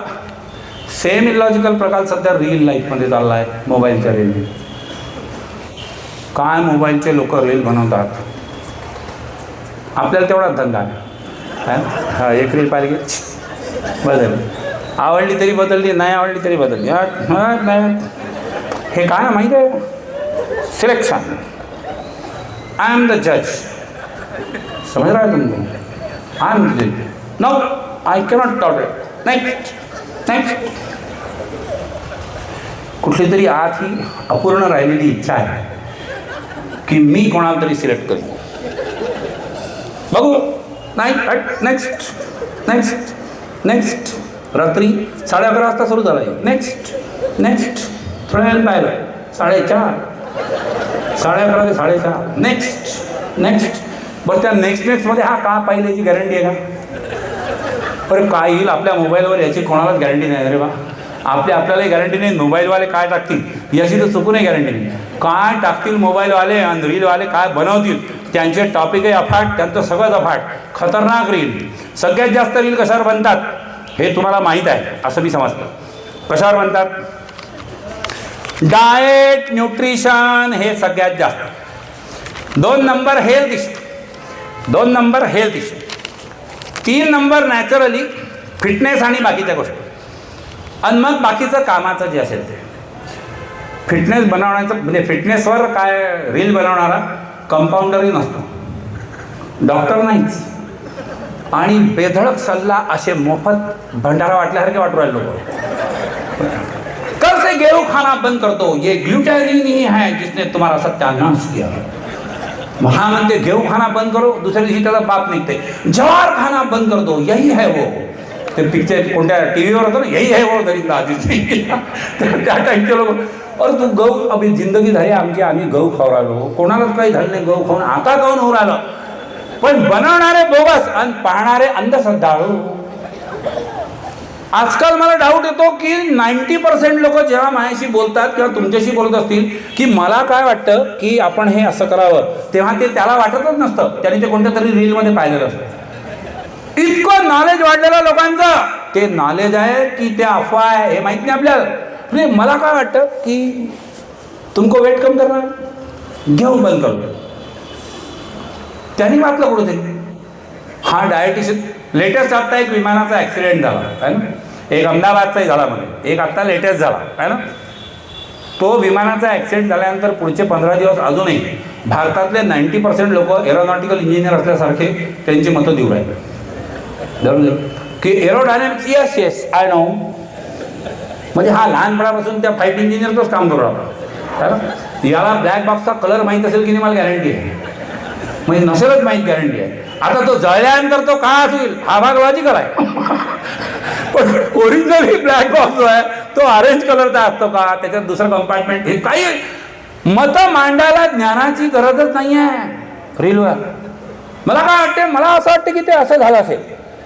तू होता तिथं कॉकपिटमध्ये होता, बरं तू भारत तिथे तरी होता का, अहमदाबादला ॲक्सिडेंट झाला, तू त्या काहीच नाही ना. और तुला काय एवढी, तुला काही वाटू देऊ नको. मला काय वाटते, कोणालाच काही वाटण्याची गरज नाही आहे. आपण त्या क्षेत्रातले तज्ज्ञ नाही आहोत.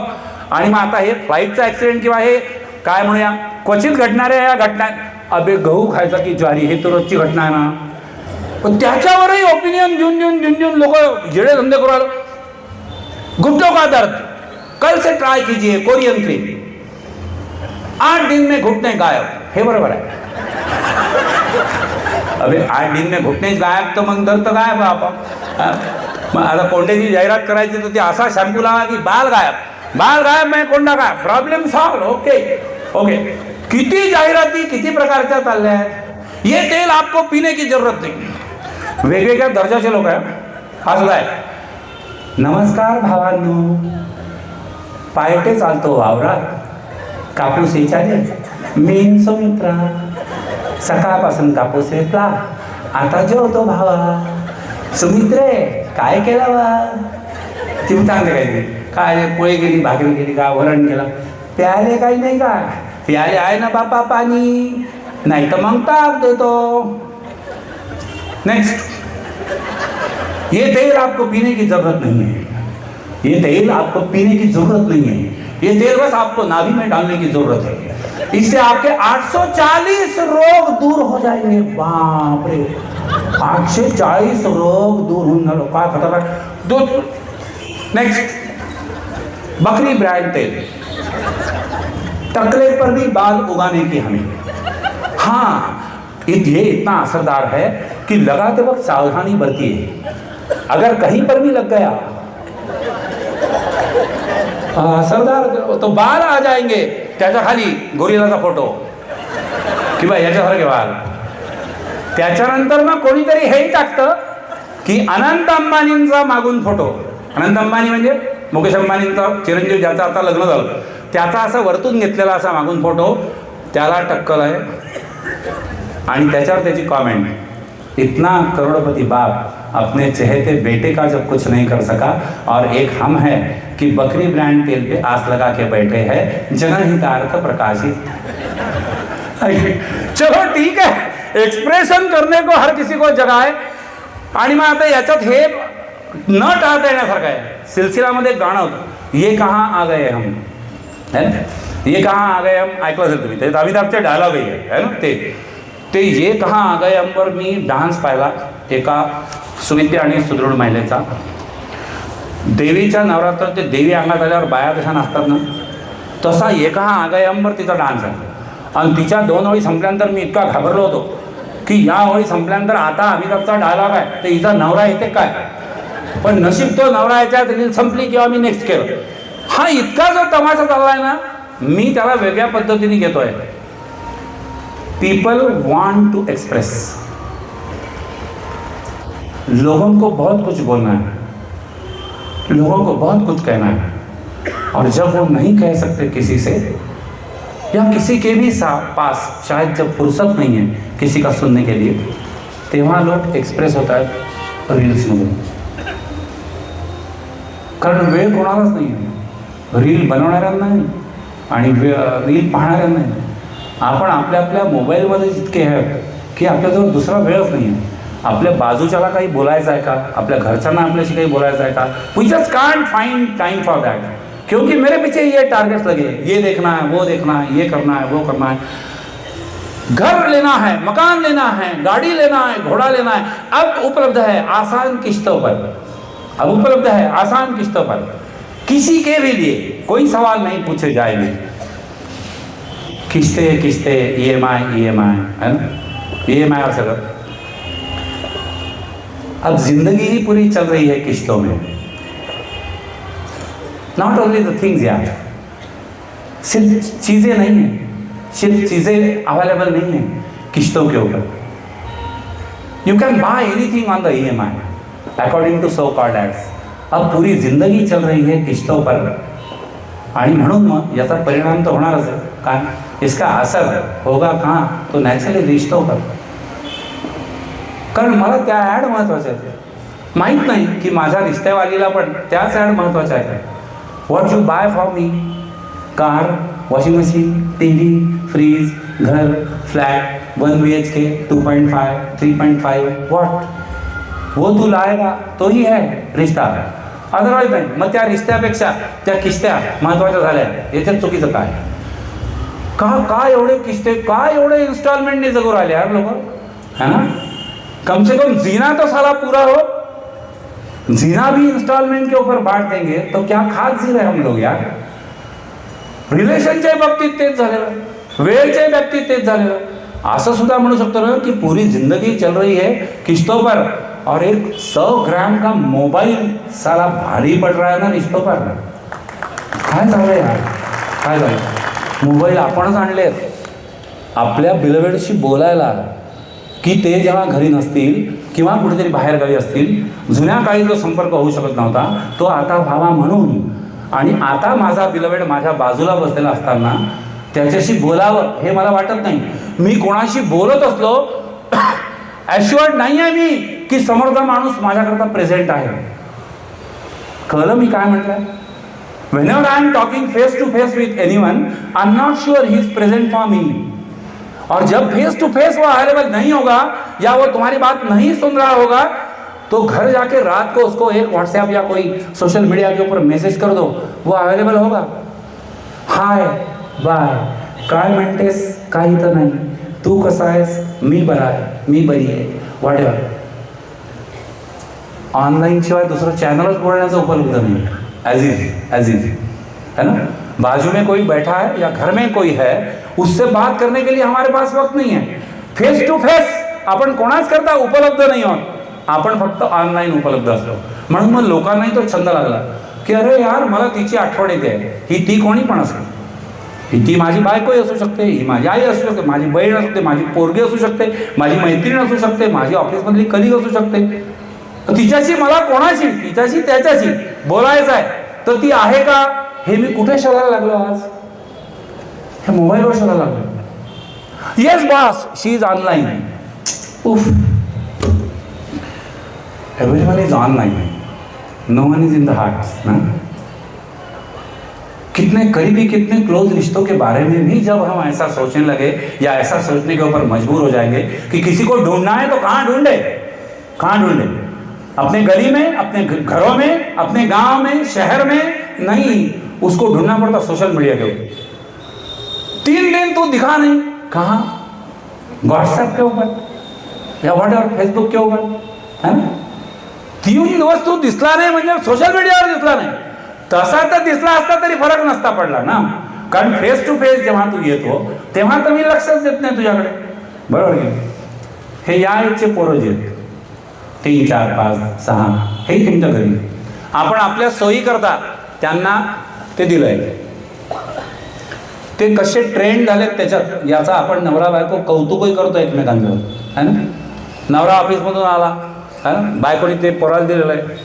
नवरा आला की बायकोला मित्रांनो बघ बघ आपला जे काय त्याचं नाव जे काय असेल ABCXYZ सचिन रवी राजेंद्र काय तो बघ बघ किती छान करतो बघतो. ते पोट्ट असं फटकल मारून असं 2 पाय असे धरून काही काही पोट्टे इतके चत्रे ते पायात मोबाईल धरून बसतात. तुमच्या घरी असतीलच ते. हां, असं असं पाय धरून बसलं, पायात मोबाईल फसते, असं पायात मोबाईल. ते सुतार लोक ते रंधा फसवायचे की ते, हां याच्यामध्ये ज्यामध्ये जसं लाकूड फसाय तसं असं दोन पायात कसं मोबाईल फसवते. एकीकडे पाहत असते की इकडं काय चालू आहे, तिकडचं वातावरण ठीक आहे का, यांचं काही होते का मायबापाला आपल्या, आणि ते मध्येच तसं चालू ते पाहते. 2-4-5 वेळा खालीवर करते. नवीन नवीन पोरं जेव्हा असतात ते असं असंच करतात. हळूहळू ते ट्रेंड होतात, मग ते असंही करतात. म्हणजे अरे गेलं वाटते, वरती गेलं वाटते, खाली गेलं वाटते, काय ना. सगळ्या पोरांचा फायदा झालेला आहे की त्यांचं हिंदी सुधारलं. सगळे 3-4 वर्षाचे पोट्टे हिंदीतच बोलतात ते जण. माझा एक काय म्हणूया, माझ्या स्टुडंटच्या पोरांना मी काय म्हणायचा हा गंभीरच विषय आहे. म्हणजे ते माझे नातू नाही होऊ शकत किंवा ते माझ्या भाचे नाही राहू शकत, काहीतरी विचित्र होते. पण असा एक पोट्टा, हा दादा मला त्रास देतो, मी याला बेचून टाकीन म्हणे, बेचून टाकीन यूट्यूब किंवा तमाम सोशल मीडियाचा. आणि मग हे पहिले कौतुकाने घेतलं जाईल. आता लेटेस्ट माझ्या स्टुडंटच्या एका पोराची जो 9th किंवा 10thला आहे, त्याची एक केस काउन्सिलिंग करता माझ्याकडे आली. He becomes violent when his mobile is taken away from him. I am not talking about a kid of anyone below 5 years. I am talking about a student appearing for his 10th or 9th. 15-16 साल का बच्चा है. 15 वर्षात इतकं addiction लागलंय नाही त्याला की आईने त्याच्या हातातून मोबाईल जर ओढला, ही लिटरली बिकम्स व्हायोलंट. आणि या वयाची पोरं अशी असतात की आई त्यांना मारू नाही शकत. ते त्याच्या आईचे हात धरून ठेवतील, इतकी ताकद त्यांच्यात आलेली असते. कोणी भूत उभं केलंय. I am not at all against social media, not I am against any mobile, absolutely not.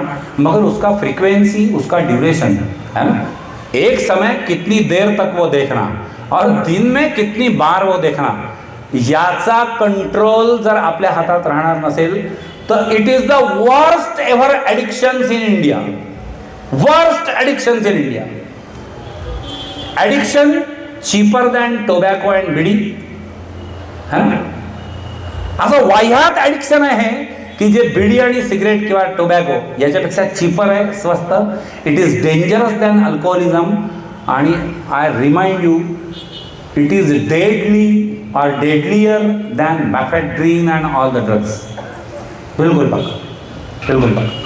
हम हमारे घरों में पाल रही है ये रील का लाइफ, जिसके ॲडिक्शन में हम फंसे. जुन्या काळी मूवीज होत्या की नाही, ते पण रील होतं की नाही. पण प्रॉब्लेम काय नव्हतं, म्हणजे प्रॉब्लेम कसा डायल्यूट होत होता माहिती आहे का. आपण खूप पिक्चर पाहणारे असू तर पिक्चर पाहायची आपली फ्रिक्वेन्सी काय होती, आहे ना. माझ्या वयाचे जे लोक आहेत त्यांनी थोडंसं मागे जावं. म्हणजे ते हायस्कूलला किंवा कॉलेजमध्ये असताना तुम्ही किती वेळा पिक्चर पाहा थिएटरला जाऊन सांगा ना. आठवड्यात एकदा, चला ठीक आहे, रोज एकदा ॲग्रीड. रोज एकदा कोणी आहे का रोज एकदा पिक्चर पाहिलेले. टिपिकल कॉलेजच्या इयर्समध्ये काही दिवस फक्त तसं केलं असेल कदाचित एखाद्याने. रोज एकदा म्हणजे रोज किती, 3 तास ना. आजचा आपला स्क्रीन टाइम 3 तास. 3 तास तर 12 वाजेपर्यंत होऊन जात सकाळी. आपण शो लावले त्याचे शो, मॉर्निंग शो. सकाळी उठल्या अशी चादर काढली की पहिला शो तिथेच चालू आहे. कोण काय म्हणते, निम्मे त्यातले गुलदस्ते असतात. गुड मॉर्निंग हे ते असं तसं, काय हॅलो हाय, काय हॅलो हाय. पहिला शो मॉर्निंग शो, दुपारचा मॅटिनी शो, संध्याकाळचा इव्हिनिंग शो, रात्रीचा काय सेकंड शो, त्याच्यानंतर लेट नाईट शो, है ना. त्याच्यानंतर ॲडल्ट शो. जब सब कुछ ओपन है सबके लिए तो ये किसी को तो भी समझना चाहिए और किसी ने तो भी बोलना चाहिए. इसलिए मैं बोल रहा हूँ. किती स्क्रीन टाइम किती तुमचा, 6 तास, 7 तास, 8 तास, 9 तास. आणि त्याच्यातून मिळणारा आउटकम किती हे बघा ना. बराबर. कोई एक जॉब करता आदमी तो 8 घंटे जॉब करता. बच्चा स्कूल जाता तो 6-7 घंटे के लिए स्कूल जाता. आणि आमचे प्रोफेशन वाले जे कोणी लोक असतील, व्यापारी बंधू असतील, कोणी सेल्फ एंटरप्रेन्योर असतील, है ना, सेल्फ एम्प्लॉयड असतील, 10-10, 12-12 घंटे काम करते लोग. 12 घंटे काम में जाते ना, 7 घंटे नींद में जाते, बचे 5 घंटे में जो करना करो. इथे 8-8, 9-9, 10-10 तास आपले रील किंवा रील नाही म्हणजे काय ओव्हरऑल मोबाईलमध्ये जात असतील. मग नोमोमॅनिया सिंड्रोम डेव्हलप होणार. आणि यांनी काय होत आहे माहिती आहे का, हे जे आपण भयान रील पाहतोय ना, त्यांनी आपल्या एक्सपेक्टेशन बदलत आहे, आपलं इमोशनल किंवा सेंटिमेंटल बॅलन्स बदलत आहे. आपण एक्झॅगरेटेड इमोशन एक्सप्रेस करायला लागलेलो आहे ना. ब्रेकिंग न्यूज जसेच, ओ वाव, काहीच झालं नाही आहे एवढं, है ना. माझ्या ओळखीच्या एक हे फॅमिली आहे, त्यांच्या घरी आम्ही गेलो कधी तर त्यांच्या पोरींनी त्या काकूंना सांगितलं, समजा काहीतरी एक वाक्य सांगितलं, त्याच्यावर त्या काकूंच्या काय सांगतेस, त्या पोरींनी काय सांगितलं त्यांना की आई गॅलरीत पापड टाकले होते ते वाले वाले, म्हणजे ते ओले झाले वगैरे असं नाही, वाले. अभि गॅलरीत उन्हात जर पापड टाकलं तर ते वाळणार आहे, सकाळी पापड टाकले संध्याकाळी वाळले. ते तिने सांगितलं आई गॅलरीतले पापड काय सांगतेस.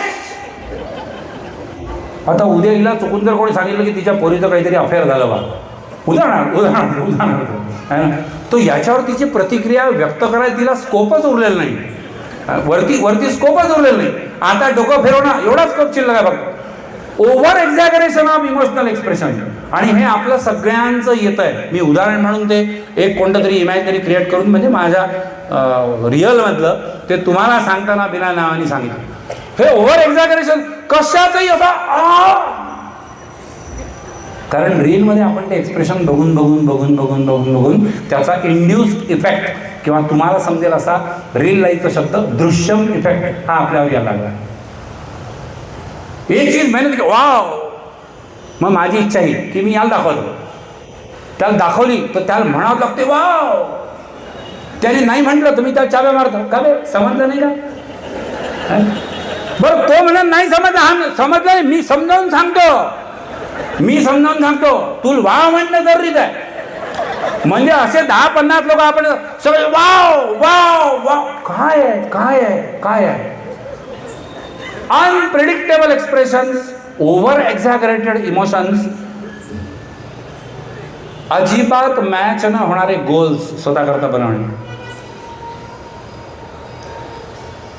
इम्प्रॅक्टिकेबल कंपॅरिझन. ह्याच्याही रीलला इतके लाईक मिळाले, मी तर याच्यापेक्षा कधीही चांगला आहे, तू जा. तो मरून आला, तुझा नंबर दुसरा, आणि तू जर त्याच्यापेक्षा ग्रेट असतील तर त्याच्या पहिले तुझा नंबर लावतो, है ना. अरे तुला ते करायचं आहे का. माझं म्हणणं तुम्हाला या फील्डमध्ये करिअर ऑप्शन म्हणून यायचं आहे का. एक, तुमचं टॅलेंट आहे का तेवढं हे चेक करा. 2, तेवढा स्ट्रगल करण्याची आणि कन्सिस्टन्सीने काम करण्याची तुमची तयारी आहे का हे बघा.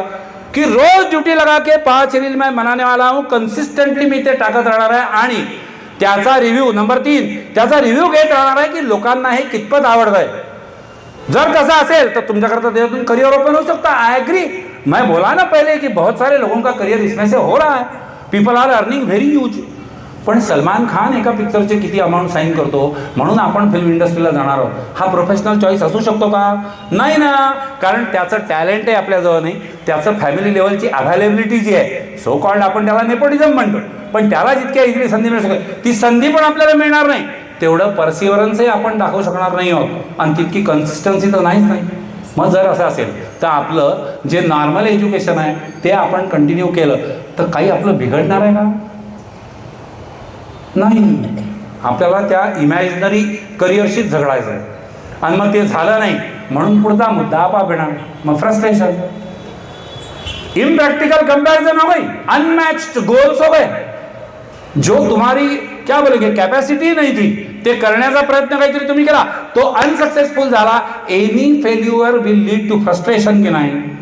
मग ते फ्रस्ट्रेशन आलं की ओव्हर थिंकिंग, डिप्रेशन, अँझायटी, हे सगळं जे ही लाईन चालू होणार.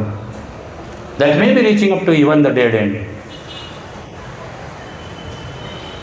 कोरोना किंवा कोविडच्या वेळेला एज्युकेशन हे ऑनलाईन झालं, तेव्हाचा काय म्हणूया अपरिहार्य भाग म्हणून ते झालं. आता नवीन पातळीवर पुन्हा होम स्कूलिंगचे गोडवे गाणं सुरू झालं.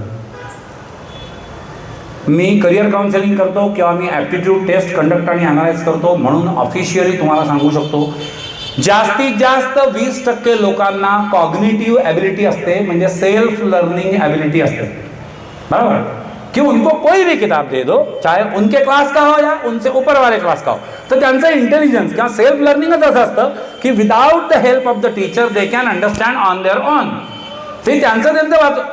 आई एग्री कि ऐसे 20% कोई लोग हैं जिनका कॉग्निशन अगर अच्छा है तो सेल्फ लर्निंग उनको आता है, तर नॅचरली होम स्कूलिंग ते करू शकतील की मला शाळेत जायचं नाही, कॉलेजमध्ये जायचं नाही, मी माझं प्रिपरेशन करून घेतो ना बा. Can that be a thumb rule है ना, सबके लिए ॲप्लिकेबल असा वाईडली सगळ्यांकरता? नाही नाही नाही. आणि दुसरी गोष्ट, शाळांमध्ये काय फक्त काय फिजिक्स केमिस्ट्री मॅथ्स किंवा हिस्ट्री जॉग्रफी इंग्लिश संस्कृत हे विषय शिकायला जातो आपण? नाही ना. अरे क्लासच्या 50 आणि स्कूलच्या 500-1000 जे काय तितक्या लोकांबरोबर आपण राहतो. आपल्याला टीमवर कुणी काम करायला लागतं, आपलं सोशल इंटेलिजन्स जे आहे ते वाढतं, आपला सोशल कोशंट वाढतो. तिथे टीचर्स किंवा जे वरचा स्टाफ आहे त्यांच्या आज्ञा किंवा ऑर्डर्स पाळायला लागतात. ही पण ॲबिलिटी आपल्यामध्ये यायला पाहिजे की नाही? म्हणजे बिहेवियरल ट्रेड जे आहे हे इम्प्रूव्ह करावे म्हणूनही तर शाळा काम करतात. मी हे गृहीत धरतोय ना, मी हे गृहीत धरतोय की शाळा याच्याकरताही काम करतात, की त्या फक्त पैशाकरता काम नाही करत होत. पण खरंच शाळा त्या तसं काम करत असतील तर हे घरी राहून मिळणार नाही आहे, हे तर नक्की आहे. मग आपण एज्युकेशनही ऑनलाईन, रेसिपीज पण ऑनलाईन, सगळं ऑनलाईन, सगळं ऑनलाईन, सगळं ऑनलाईन, याच्यामध्ये मग ते होत आहे. मग रिलेशनशिपमध्ये पण ऑनलाईन नाही का? मग अशी झालं ते किस्तोपर्यंत रिश्तोपर्यंत. आता असं आहे, आता आय लव्ह यू मला म्हणायचं कोणाला तर इतका जीवाचा धडा वगैरे करावा लागत नाही. 40 साल पहले अगर किसी को कोई कन्फेशन देना होता किसी को, है ना, की मला त्या मुलीला सांगायचं आहे बाकी आय लव्ह यू, आता प्रॉब्लेमच नाही राहिला. ड्राफ्टमध्ये I love you, ready draft, I am in the meeting, call me later, हे जसं आहे तसं काही काही लोकांनी ड्राफ्टमध्ये बनवून ठेवलं I love you, do you love me, है ना. आणि काही इतके महाभाग आहे, खपकन काढतात, सकाळी 3 पाठवून देतात किंवा दुपारपर्यंत भाऊ काही जमलं उद्या दुसरे 3 सिरियली चालू करायचं. आपलं कॉन्टॅक्ट लिस्ट काढायची A to Z. काही त्याच्या पलीकडचे बाप आहे, ग्रुप मेल टुंग धबाल धबाल धबाल धबाल धबाल I love you, do you love me. मग समजा उदाहरणार्थ यांनी 100 पाठवले त्यातले 10 कधी वापस आले तर येस म्हणून मग कन्फ्यूज पप्पू की आता काय करायचं याचं. आणि म्हणून रिलेशनशिप बनतायत फास्ट आहे, ते बनतायत फास्ट म्हणून ते तुटतायत फास्ट, बनतायत फास्ट म्हणून तुटतायत फास्ट. वो एक कागजी दौर था, है ना. पत्र लिहायचे लोक जुन्या काळी 30 वर्षापूर्वी लव्ह लेटर लिहायचे. वो एक कागजी दौर था, सालों साल रहती थी मोहब्बत की यादें.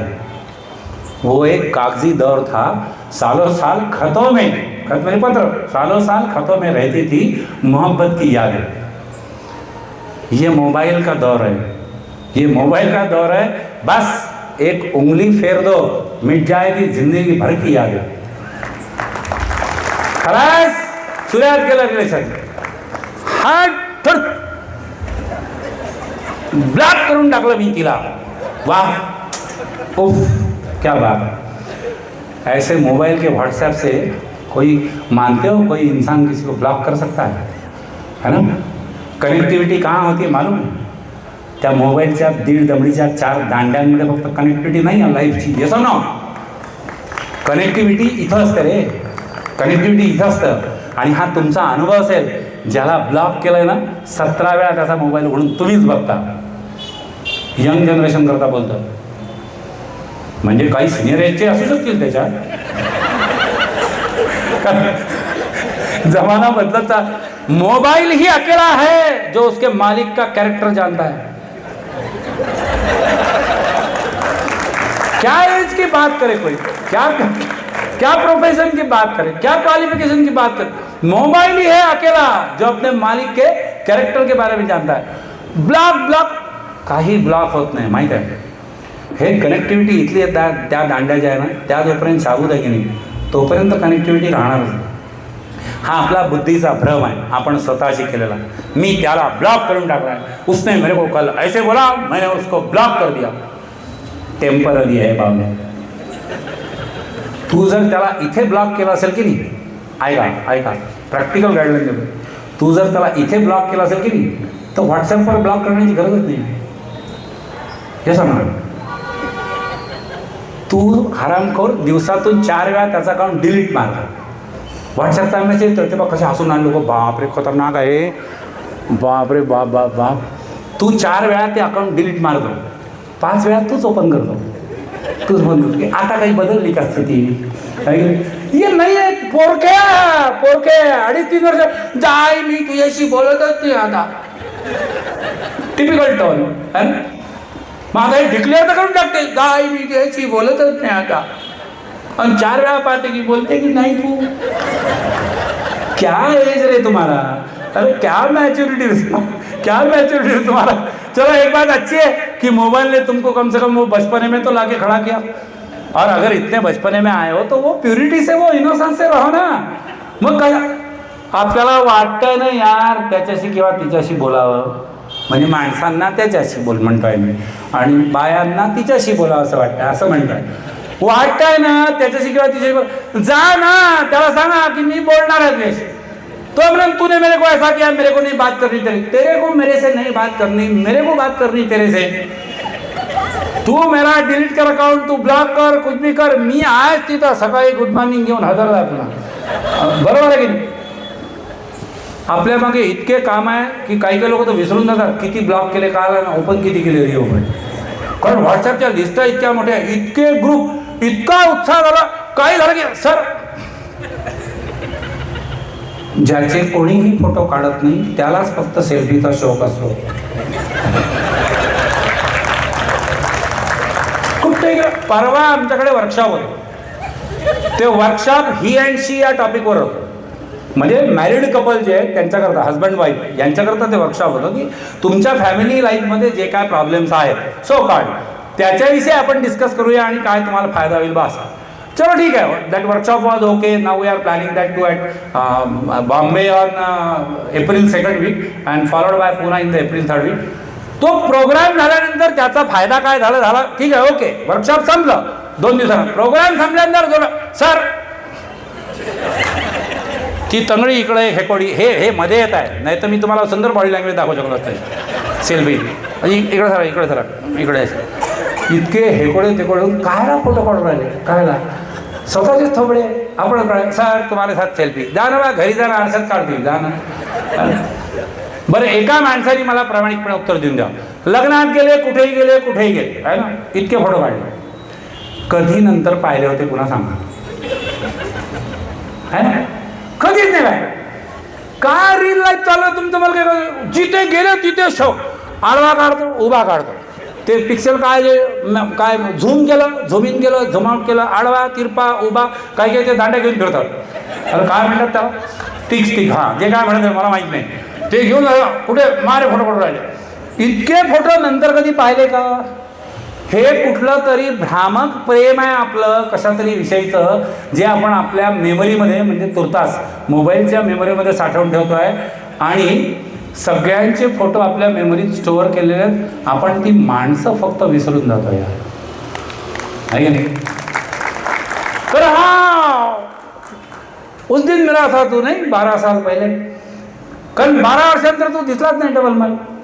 आणि तू माझ्या मोबाईलमध्ये आहे, पण तुला तर माहिती आहे मोबाईलमध्ये पाहत नाही. गॅलरी डबल पाहतच नाही आपण. आपल्याला काम एकच आहे, गॅलरी भरो. हां, नवीन काहीतरी आणायचं आणि त्या गॅलरीत भरत राहायचं. तोपर्यंत भरत राहायचं जोपर्यंत मोबाईल मेसेज देत नाही की फुल झाली बा आता. कायच कमाल आहे, कायच कमाल. याच्यापेक्षा यार त्या मूवीज चांगल्या होत्या. कधीतरी खूप कटकट केल्यानंतर, म्हणजे आम्ही शाळेत होतो त्या आमचे आजोबा फार स्ट्रिक्ट होते.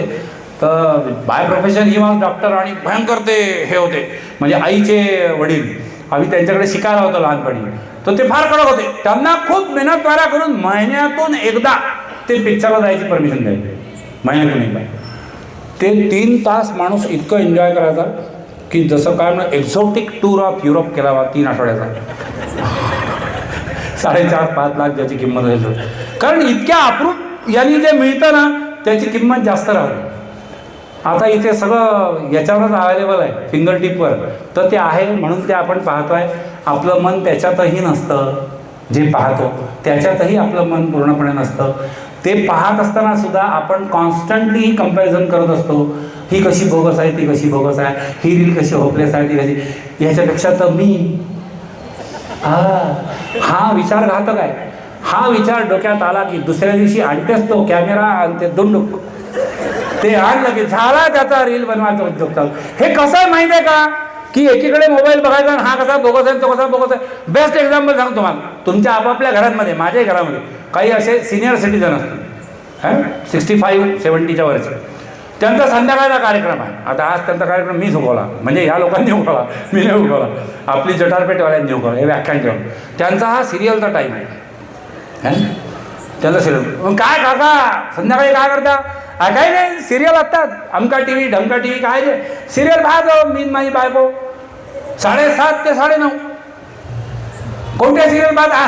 कोणते टाइमपास. बरोबर. हे झाला पहिला डायलॉग.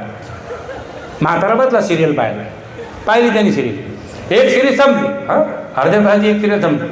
सिरियल संपल्यात रे बोगस आहे, काही स्टोरी पुढेच नाही गेली, निव्वळ टाइमपास करतात लेखाचे. अभि तू टाइमपास करायला बसला बावल्या, अरे तू म्हणला ना पहिले की मी टाइमपास, काही टाइमपास म्हणून टी व्ही सिरियल पाहतो, पण टाइमपास म्हणून ती पाहणं मग टाइमपास कर ना.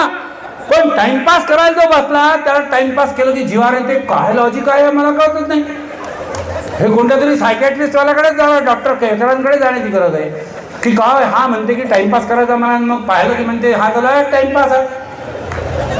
म्हणजे यांच्या लेखी आता असं वाक्य रूढ करावं लागेल की हे लोक या सिरियल पाहून विनाकारण, पूर्ण शब्द आहे का, विनाकारण फालतू फुकटचा टाइमपास वेस्ट करू राहिले. हे लोक यांचा विनाकारण फालतू फुकटचा टाइमपास वेस्ट करू राहिले. टाइमपासही वेस्ट करता येतो. ते लोक सिरियल मध्ये करतायत, आपण रील मध्ये करतोय. क्या क्या बताऊं मैं तुमको मूवीज के बारे में जो तुम्हारे जिंदगी को कहीं से कहीं तक लेके जा सकता है. अख्ख्या अमिताभ बच्चनच्या सगळ्या मूवीज ज्या आहेत त्याची सिरीज पूर्ण काढा, जी मी माझ्या अकॅडमीत कंपल्सरी करायचो माझ्या पोरांना. कारण माझ्या इथे एक रूम अशी होती ज्याला प्रोजेक्टर आणि थिएटर होतं, आणि आम्ही 8 दिवस तो चित्रपट महोत्सवासारखं करायचो की एक मूवी तुमच्या चॉईसची, मग ते त्यांच्या वयातली सांगणार आहे. काय जे 3 इडियट्स, DDLJ वगैरे वगैरे, एक मूवी मी सांगणार काहीतरी, त्रिशूल, शोले, कालापत्थर, डॉन तेव्हाची. आणि मग ती बघताना किंवा ती बघितल्यानंतर कधीतरी मी त्यांना त्या पिक्चरवरून उचलणं द्यायचं. मैं आज भी फेके हुए पैसे नहीं उठाता. हा फक्त पिक्चरचा डायलॉग होता? नहीं नहीं नहीं नहीं नहीं, हाँ पिक्चर का डायलॉग नहोता बॉस. ये पूरे लाइफ के लिए एक परसिवरेंस की बात थी कि जो मुझे तब सही लगता था वो आज भी वैसे है, और मैंने जो सही लगा वो बदलने की कोशिश नहीं की है. फक्त एक डायलॉग. त्रिशूलमध्ये तो संजीव कुमारकडे जातो. त्रिशूल सगळ्यांनी पाहिला असेल. त्रिशूलमध्ये तो संजीव कुमारकडे जातो आणि त्याला म्हणतो की आपका एक गुप्ता साहब R.K. गुप्ता अँड सन्स, तुम्हाला तर एक प्लॉट तुमचा कोणीतरी आहे ज्याच्यावर त्या शेट्टीनी कब्जा केला है ना, तो टकला शेट्टी जो आहे त्यांनी कब्जा केला. तो म्हणतो वो प्लॉट मैं खरीदना चाहता हूँ. तो त्याला म्हणतो की तुमको मालूम है कि वो प्लॉट के ऊपर माधव सिंह नाम के गुंडे का कब्जा है. तो म्हणते हाँ मुझे पता है. तुम्हें ये मालूम है कि मेरे पूरे वकीलात पिछले 12-13 सालों से वो प्लॉट को कोर्ट के जरिए छुड़ाने की कोशिश कर रहे हैं और वो सफल नहीं हुए. तो म्हणते हाँ मुझे मालूम है. फिर भी तुम ये प्लॉट खरीद करना चाहते हो? तो म्हणते हाँ. तो म्हणते परसों तक तुमको मैं पैसे दे दूंगा और परसों तक वो प्लॉट खाली होगा. परवा आज माझ्या 5 फुटिया कवड्या नहीं है ना, आज मेरे पास 5 फुटी कवड़िया नहीं है, जब मैं 5 लाख का सौदा कर रहा हूँ तुमसे. हाँ अमिताभ का डायलॉग है ना. आणि मग तो म्हणतो ठीक आहे, परवापर्यंत मी तुला 5 लाखाचे पैसे देतो, आत्ता जातो तो प्लॉट खाली काढतो. तो जातो टिपिकल फिल्मी स्टाईलमध्ये त्या माधव सिंगला झडपून काढतो, त्याची काय हॉस्पिटलमध्ये रवानगी करतो, तो प्लॉट मोकळा करतो आणि 2 दिवसानंतर त्याच्या ऑफिसला जातो. हालाकी त्याच्याकडे 15 दिवसाची मुदत असते. तो जातो आणि तो 5 लाखाचा चेक त्याला देतो. शशी कपूर म्हणजे त्या R.K. गुप्ताचा मुलगा, संजीव कुमारचा मुलगा, तो चेक घेतो आणि तो त्याच्या बापाकडे जातो की डॅड विजय कुमारने कमाल करली, जे आपले वकील इतके वर्ष झाले करू नाही शकले है ना, जे आपण इतके एस्टॅब्लिश बिझनेसमॅन ते नाही करू शकलो यार है ना, ते त्याने 2 दिवसात करून दाखवलं. कमाल आहे इस आदमी का. Sanjeev Kumar being the most mature character in the film, आणि तसाही फार मॅच्युअर माणूस अभिनेता म्हणून. त्याचा डायलॉग आहे त्याच्यानंतर, ये लिख लो गई कागज पे मत लिखना, खाली लिखना है ना दिल दिमाग पे लिखना, कि कमाल इस बात का नहीं है शेखर कि उसने ये कर दिखाया, कमाल इस बात का नहीं है शेखर कि उसने ये कर दिखाया, कमाल तो इस बात का है कि वो ये जानता था कि वो ये कर सकता है. काय काय, अरे इतके टॉवरिंग कॅरेक्टर्स लिहिले गेले यार, इतके टॉवरिंग कॅरेक्टर्स. कसा कसा माणूस कोणी हाय खाऊन किंवा थोड्याशा पराभवानी काय म्हणूया आपले पाय जमिनीत गाडून आयुष्याला अपयशी डिक्लेअर करून असा राहू शकेल? ज्याने अमिताभचे पिक्चर पाहिले तो नाही राहू शकत. ज्याने अमिताभचे पिक्चर म्हणले त्याचे Vijay, most of the times his name was Vijay, ते कॅरेक्टर पाहिलं है ना, तो नाही राहू शकत. असा नाही, he will never declare himself as a failure. No doubt there are n number of problems in our life as well. हमारे भी जिंदगी में बहुत सारे प्रॉब्लम है. अमिताभचा कोणताच रोल बिना प्रॉब्लेमचा नव्हताच कधी, है ना.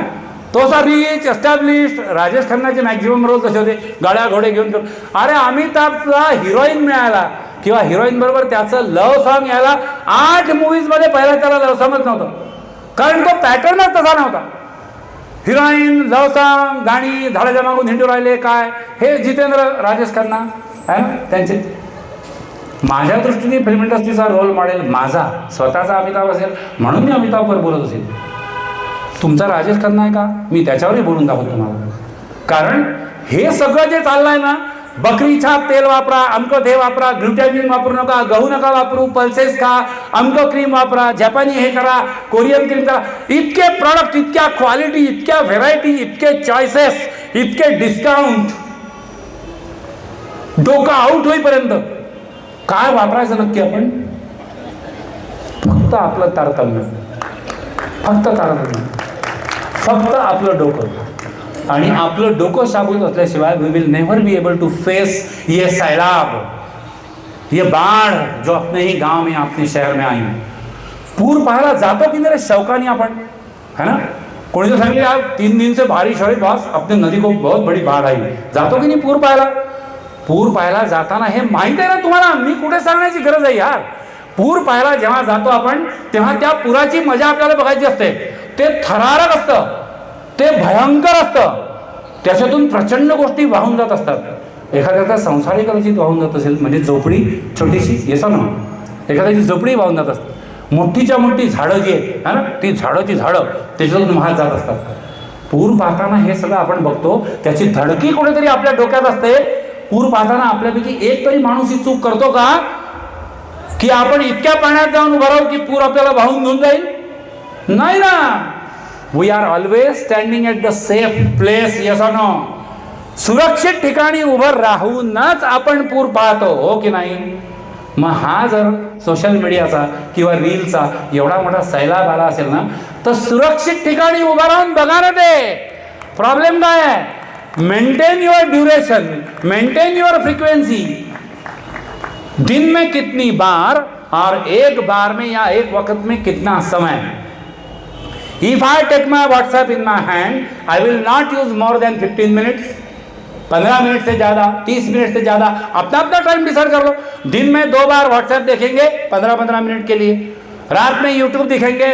टाइम मोबाईलमध्ये अलार्म लावता येतो की 12 वाजता तुमचा बेड टाईम अलार्म लावता येतो की नाही. आणि हे जर आपण वापरत नसू ना, तर मग आपण सैलाबमध्ये वाहून जाणार आहोत. 101% yes. Nomomania is a term given by the scientists or doctors nowadays. Nomomania, mania means madness. Madness created out of use of excessive use of mobiles. That is called nomomania. अभी तक के ये बाहर था, अब इंडिया में आ चुका है. पहला अस्पताल नोमोमॅनियाक पेशंट्स करता बंगलोरला उघडला. आणि कारण बंगलोरला सगळे IT वाले आहे हां. आणि बंगलोरला या हॉस्पिटलमध्ये पहिले जे ॲडमिट झाले ते एकाच घरातला बाप आणि बेटा आहे. त्या घरातल्या बाईने त्यांना ॲडमिट केले. म्हणजे त्या बाईचा तो नवरा आहे आणि दुसरा त्या बाईचा पोरगा आहे. त्या दोघांना तिने त्या हॉस्पिटलमध्ये ॲडमिट केलं. विदर्भही आता मागासलेला नाही राहिला ना तेवढा,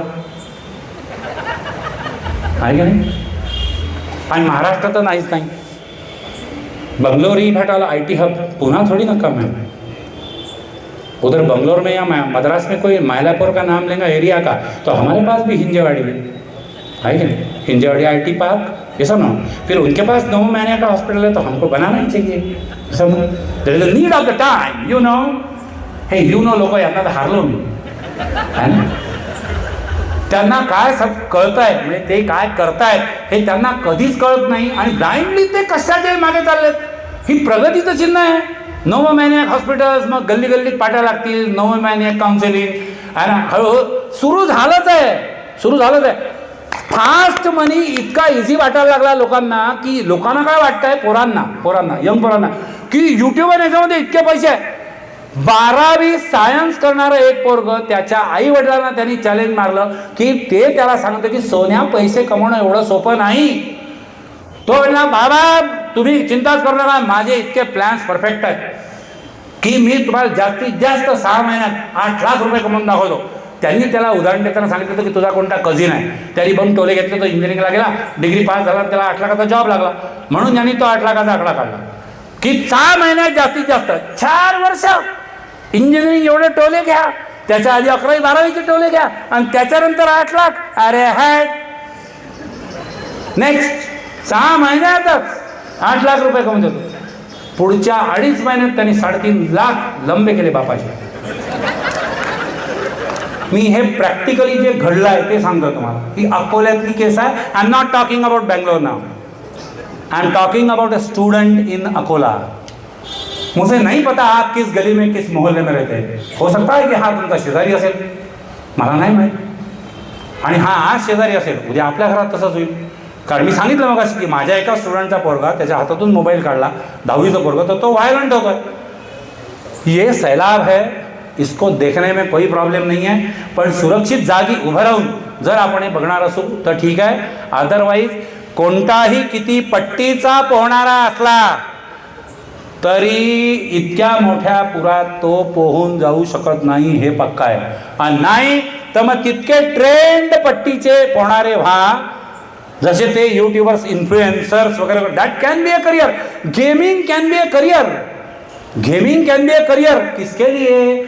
गेमिंग बनाने वाले के लिए, गेम खेलने वाले के लिए नहीं है करियर, है ना.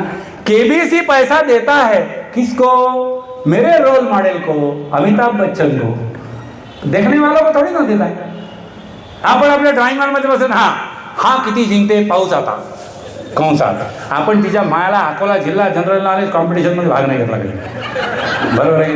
आणि हा कोई केबीसीत काय झेंडा लावते हे आपण टी व्ही समोर असून त्याचा क्वेश्चन आला आहे ना की इकडून हा सांगते बी बी बी बी. हा कोणत्या कॅटेगरीतला आणि कोणत्या कम्युनिटीतला आहे, म्हणजे कोणत्या समाजातला, याच्यावरही डिपेंड करतो. काही काही समाजांमध्ये असं पण परंपरा चालते की यांनी जर म्हटलं की नाही, म्हणजे मी की हा आला क्वेश्चन, महाभारत में समय का किसने किया था, आले ऑप्शन बी बी बी, की त्याची बायको इतक्या कौतुक भरल्या नजरेने पाहते त्याच्याकडे. आमच्या यांना बाई इतकं कळतं, आमचे हे गोडाऊनमध्ये स्टोअर किपर आहे, कहू ना तुम्हाला तुमच्या ह्यांच्याविषयी भरून एवढं, आणि तुमचे हे जर एवढे हे आहे तर त्यांना पाठवा ना हे करायला, है ना. जेव्हा लाईव्ह ओपन पाठवा ना, तिकडे पाठवा ना. केबीसी में पैसा अमिताभ बच्चन साहब कमा, बिलकुल पक्का. एक एपिसोड झाला, छापले. आणि रिअल लाईफ करता प्रोफेशनल डायव्हर्सिफिकेशनचं बेस्ट एक्झाम्पल पण आहे अमिताभ बच्चन. एक जमाना 13 फिल्में फ्लॉप लागोपाठ, रिअल लाईफमधली. रिअल लाईफमध्ये हल्ला नाही माणूस, कलकत्त्याहून जॉब सोडून आला. किती छोट्या छोट्या फेल्युअरने आपण शस्त्र टाकून देतो, बंद करून टाकतो दुकान.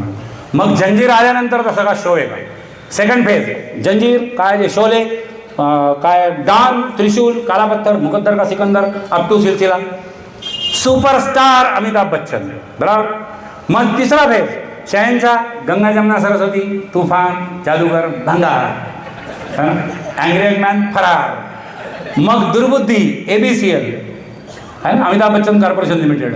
मग प्रचंड कर्ज, होते नव्हते जेवढे कमवले तेवढे सगळे पैसे गेले, कर्ज झालं. त्याच्यानंतर inning 4, drastic change, diversification in the product. Angry young man बंद कर दो, अलग ही ड्रामा पूरा करेंगे क्या, फिर से नए सिरे से. जैसे 73 से 91 तक का अमिताभ जो था वो हुआ ही नहीं. अजीब झालाच नाही, तो विसरून जायचं आपणच. पुन्हा पट मांडायचा, पट खेळाचा पट. जुन्या काळी म्हणाले सारीपाट.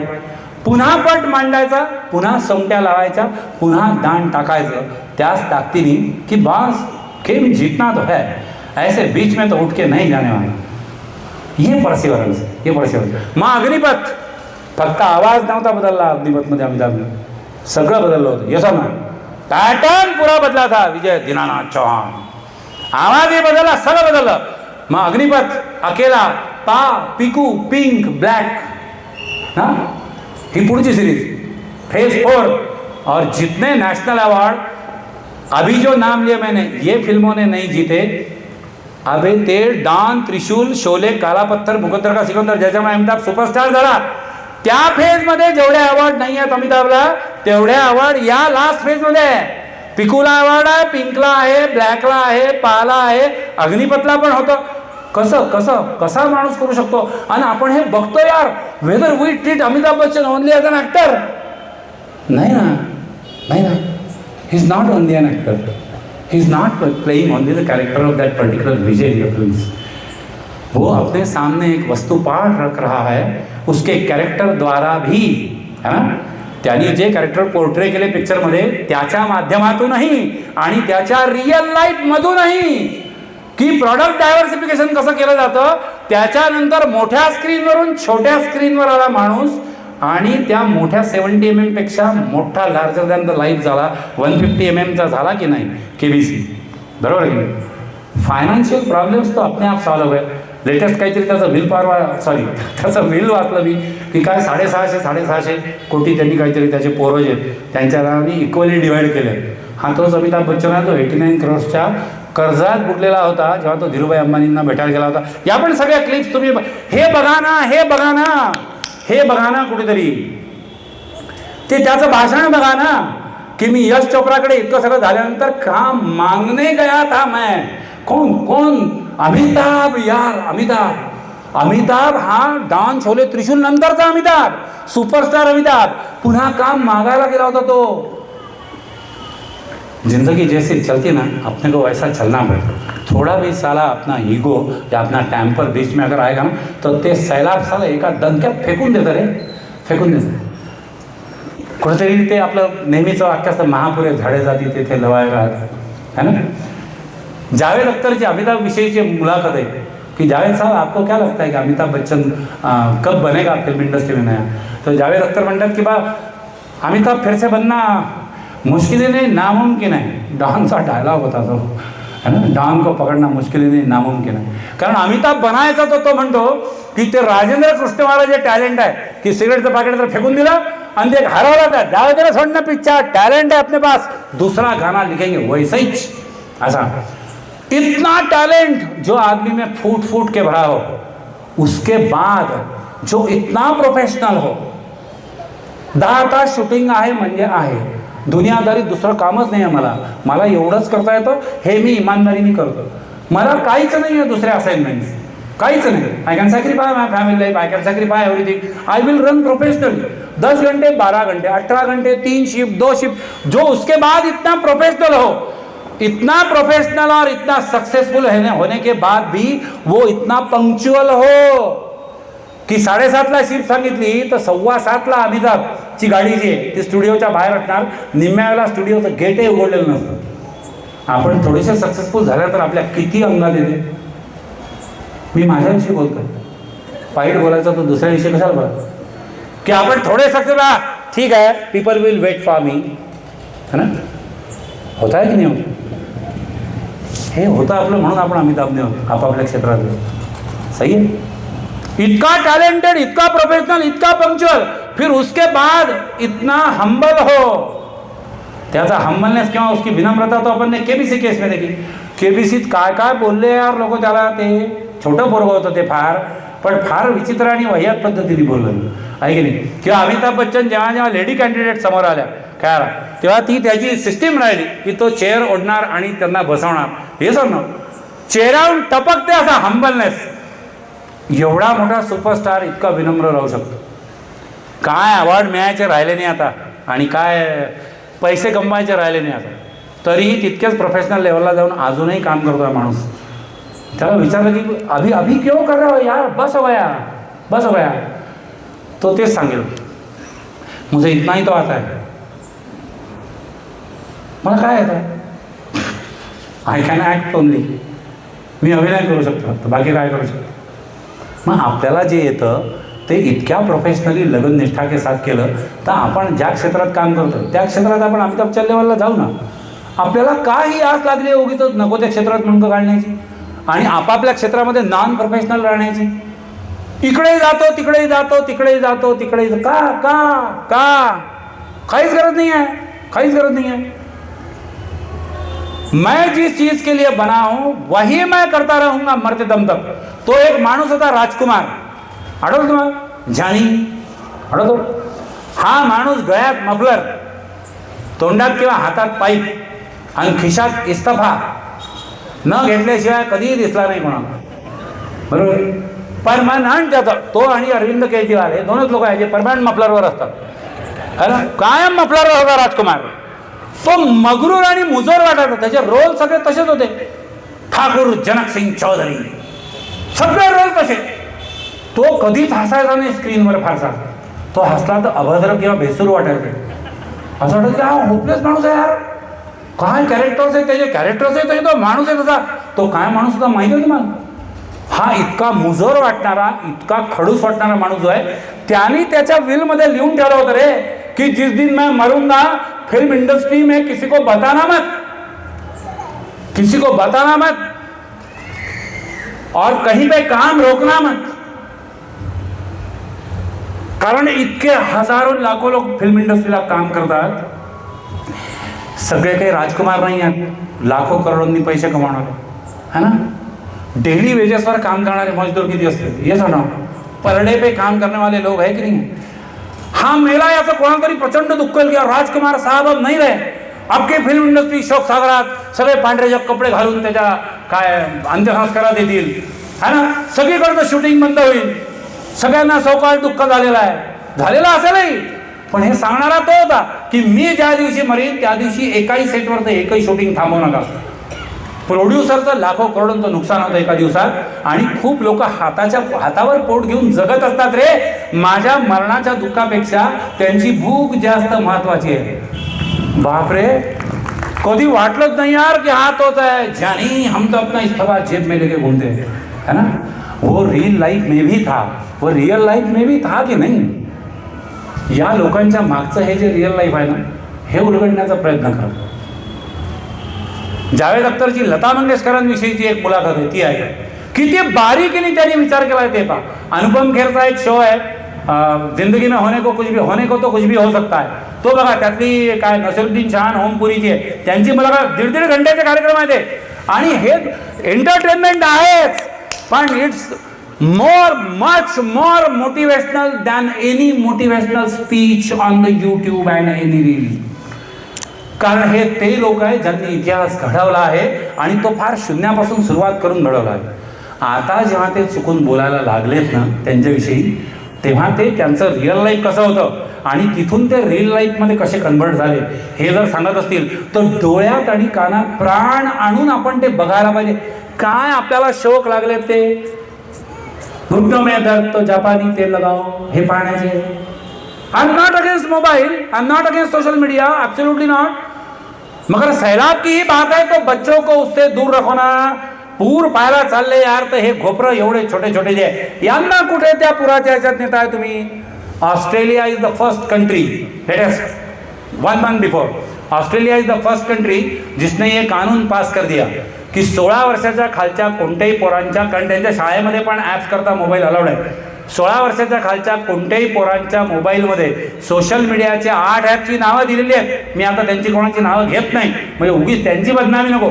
8 ती सगळी नावं तुम्हाला माहीत आहे, कॉमन नाव आहे. ही 8 ॲपपैकी कोणतंही एक ॲप जर दिसलं तर त्या पोराच्या पेरेंट्सला एका वेळेकरता 3 लाख रुपये इंडियन करन्सीनुसार फाईन केला जाईल. If Australia is doing that, हमारे गवर्नमेंट को भी कभी ना कभी तो सोचना पड़ेगा. हम बचना चाहते हैं क्या, ये एक सवाल है ना. हम खुद बचना चाहते हैं क्या सैलाब से, ये एक खुद अच्छा सवाल है. हमारी अगली पुश्ते, आमच्या पुढच्या पिढ्या या वाचायला पाहिजेत का, हा अजून पुढचा गंभीर प्रश्न आहे. आपणही वाचायला पाहिजेत नो डाऊट, आणि पुढच्या पिढ्यांना तर वाचवायलाच पाहिजेत नो डाऊट. आणि काय एवढी भीक लागली आपल्याला की या फिल्मी रिअल लाईफ मध्ये जे इतकं सगळं बघायला मिळत आहे, अरे नीट बघा, जे बघताय, जे सिनेमे, जे मूवीज, धुरंधर सुद्धा नीट बघा, त्याच्यातच इतकं लाईफ टाईम फिलॉसॉफी मिळते व्यवस्थित पाहण्याकरता. तो धुरंधर, तो रहमान डकेत, ज्यांनी इतके मागच्या काय म्हणूया 4 महिने 8 महिन्यापासून ज्यांनी अख्ख्याचा धिंगाणा घातला, आणि तुम्ही युट्यूब किंवा कोणते हे काढलं तर दर 4 पैकी एका गाण्याला रहमान डकेतचं गाण्याचं बॅकग्राऊंड होतं. ये ना 4 में से एक गाने को वो बैकग्राउंड, इतना रहमान डकेत, इतना कहीं के कहीं वो किरदार लेके गया. ज्याने ते रहमान डकेत कॅरेक्टर लिहिलं त्या ऑथरला माझा सॅल्यूट. हे लिहावंसं वाटलं किंवा ते पिक्चर मध्ये यायला पाहिजे असं वाटलं म्हणून त्या डायरेक्टरला माझा सॅल्यूट. ते कॅरेक्टर इतकं वंडरफुल प्ले केलं म्हणून नो डाऊट अक्षय खन्नाला माझा सॅल्यूट. आणि थँक गॉड टू ऑडियन्स की ऑडियन्सला ते इतकं सगळं अपील झालं. गाढव नाही आहेत सगळे, म्हणजे आपल्याला ते सगळं इतकं सगळं कळत आहे ना, याचा अर्थ अजूनही काही बिघडलेलं नाही. आपल्याला चांगला आणि वाईट ते कॅरेक्टर आहे. ज्या पद्धतीने त्यांनी ते पोर्ट्रे केला, no doubt hats off to all of this. मेरे तरफ से आप लोगों को भी एक सैल्यूट कि अभी भी अच्छी मूवी चलती है, सिर्फ 2-2 मिनट के रील नहीं चलते. मला कोणी सांगितलं सर मी सांगू का तुम्हाला एक, तुम्ही तुमचे युट्यूब व्हिडिओ छोटे छोटे बनवा, कारण माझे सगळे युट्यूब व्हिडिओ मोठे असतात. आता मी हा जो आज बोलतोय हे जर मी उद्या युट्यूबला टाकतो तर मी जितका बोलतोय तेच टाकेन. मी त्याला सांगितलं की तो माझा पिंड नाही, माझा युट्यूब चॅनल इसी माझं जे मत आहे ते तसं नाही. मला व्याख्यान द्यायचं आहे हा महत्वाचा पार्ट आहे. योगायोगाने ते रेकॉर्ड होतात हा वेगळा, आणि मी युट्यूबला टाकेन भागा. मी हा बावळटपणा करणार नाही की 1.5 घंटे मग 1 घंटा, मग 32 मिनिटं, मग 17 मिनिटं. नहीं यही मोटा होते बात नहीं, लोगों के पास टाइम नहीं सर. 17 मिनट हाँ नेक्स्ट 7-7 मिनट के बनाव सकतो, 3-3 मिनिट के बनाव सकतो. मी लोकमान्य टिळक वाचलेला माणूस, मी शेंगा खाल्ल्या नाही, मी तरफला उतरणार नाही. दुनिया गेली चुल्यात, मी असंच करणार जे मला पटलंय. त्याचं लोकांनी काय करायचं हे लोकांनी ठरवायचं. कारण अमिताभ बच्चनच्या रिअल लाईफ मधल्या आणि रिअल लाईफ मधल्या दोन्हींनी मला तेच शिकवलं. अमिताभ बच्चननी नेहमी हेच केलेलं, त्याला जे वाटलं तो ते करत गेला. He never expected press to praise him. कधीच नाही, कोणत्याच प्रेस मध्ये कधीही तो गेलेला नाही. माझे फोटो छापा, कुठे पब्लिसिटी केली. हा दुसरा अवतार आला पुन्हा रहमान डकेत, सेम मॉडेलवर येतो ना. पिक्चरच्या प्रमोशनला गेला नाही, नंतरही जेवढे इंटरव्ह्यू दिले तेवढे साफ शब्दात काय पोरगं होता यार, तो माझ्या वयाचा ऑलमोस्ट यार 50 कास्ट स्टील अनमॅरिड. 3.5 वर्षाचा होता तो तेव्हा विनोद खन्ना त्या रजनीशांच्या आश्रमात दाखल झाला, म्हणजे त्याला घरी सोडून. ते 3.5 वर्षाचं पोरगं होतं रहमान डकेत आणि टॉकिंग अबाउट 3.5 वर्षाचा पोरगा. मग 7 वर्ष त्याचा बाप त्या रजनीशांच्या आश्रमात. मग तो तिकडून पळून येतो. मग ते अजून त्याच्या बायकोचं काय पटलं नाही पटलं जे काय झालं पर्सनल आहे त्यांचं, त्यांनी दुसरं लग्न केलं. किती अक्षय खन्ना होता आहे ना, विनोद खन्नाने दुसरं लग्न केलं. त्याच्यानंतर त्याला विनोद खन्नाविषयी तेवढाच रिस्पेक्ट आहे. कदाचित मला माहित नाही या प्रकरणामुळे असेल, लग्न या प्रकाराची त्याची श्रद्धा उरली असेल, त्याच्यामुळे त्यांनी लग्न नाही करत. तो अजून एकटाच राहतो, असंच्या असं लाईफ चालू आहे. अजूनही त्याला विनोद खन्नाविषयी तेवढाच चांगला रिस्पेक्ट आहे. कुठेही ती कडवाट नाही. जिंदगीमध्ये मला काय काय सहन करायला लागलं आहे ना, कैसा हुआ मेरे साथ हे गळे काढणं नाही, त्याची पब्लिसिटी नाही है ना, त्याचं कुठेही कोणतं भांडवल करण्याचा प्रयत्न नाही. आपण आलो सेटवर, आपला रोल केला आणि हे सगळं इतक्या ताकदीने केलं. त्याच्यानंतर ते वाक्य आलं पिक्चर मध्ये, रहमान डकेत की मौत बडी कसाईनुमा होती. की 3.5 वर्षाचं पोरग आहे, ज्याचा बाप त्याला सोडून गेलेला आश्रमात, काय त्याची मानसिकता असेल बघा. आणि तो जेव्हा ऍक्ट करतो या वाक्यावर किंवा डकेतच्या कॅरेक्टरवर, काय क्वालिटीचा ऍक्टर आहे तो बघा. त्याच एक वाक्य अजून रेफर करता टुवर्ड्स द एंड. त्याला लेटेस्ट आता परवा कोणीतरी विचारलं की ये सब ऐसा हुआ तो तुम कैसे थे, तब तुम्हारा सोच क्या थी, अभी क्या है. तो म्हणला कि इतना सब कुछ जिंदगी में देखने के बाद मैं आप समझाऊं कि जिंदगी को अगर 3 वर्ड्स में, 3 शब्दों में अगर पूरे जिंदगी को बताना है तो मैं म्हणेन की life is that what goes on. जो हमेशा आगे चलती रहती है वो जिंदगी है, जो रुक गई वो जिंदगी नहीं, जो थम गई वो जिंदगी नहीं, जो थक गई वो जिंदगी नहीं, जो हार गई वो जिंदगी नाही, वो जिंदगी नाही. आणि हे ते इतकं जिंदगी पाहिलेलं पोट्ट जे आहे, अरे पोट्ट म्हणताय यार मी त्याला, है ना, काय बिघडणार नाही कोणाचं, मी लगेच त्याचा आत्महत्या केला वगैरे असं नाही म्हणणार कोण. ते इतकं जिंदगी पाहिलेलं पोट्ट जे आहे ते त्याच्यानंतर दृश्यम किंवा कोणतेही त्याचे तमाम मूवीचे त्याच्यामध्ये इतक्या ताकदीने जातो ना. हा रिअल लाईफ वाल्या लोकांकडून रिअल लाईफ करताचा मेसेज आहे.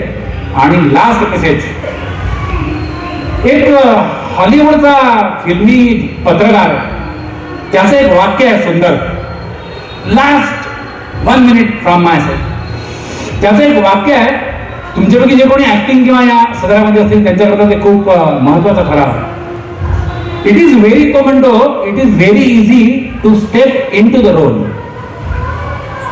कोणत्याही भूमिकेत शिरणं हे त्या मानाने खूप सोपं आहे. It is very easy to step into any role.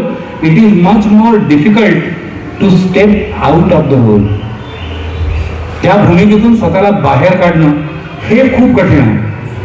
Amitabh Bachchan अँग्रियन मॅनच्या भूमिकेतून स्वतःला बाहेर काढू शकला तेव्हा त्यांनी या हॉलिवूडच्या जर्नलिस्ट हे वाक्य जे आहे ते खोटं ठरवलेलं आहे. रहमान नकेत, सॉरी, अक्षय खन्ना त्याच्या वैयक्तिक आयुष्याचं पूर्ण पोर्ट्रेट वेगळं असताना त्याचं रिअल लाईफ जे आहे हे इतकं सक्सेसफुल करू शकला कारण त्याला ते कळलं आहे, स्टेप इन कब करने का, स्टेप आउट कब करने का.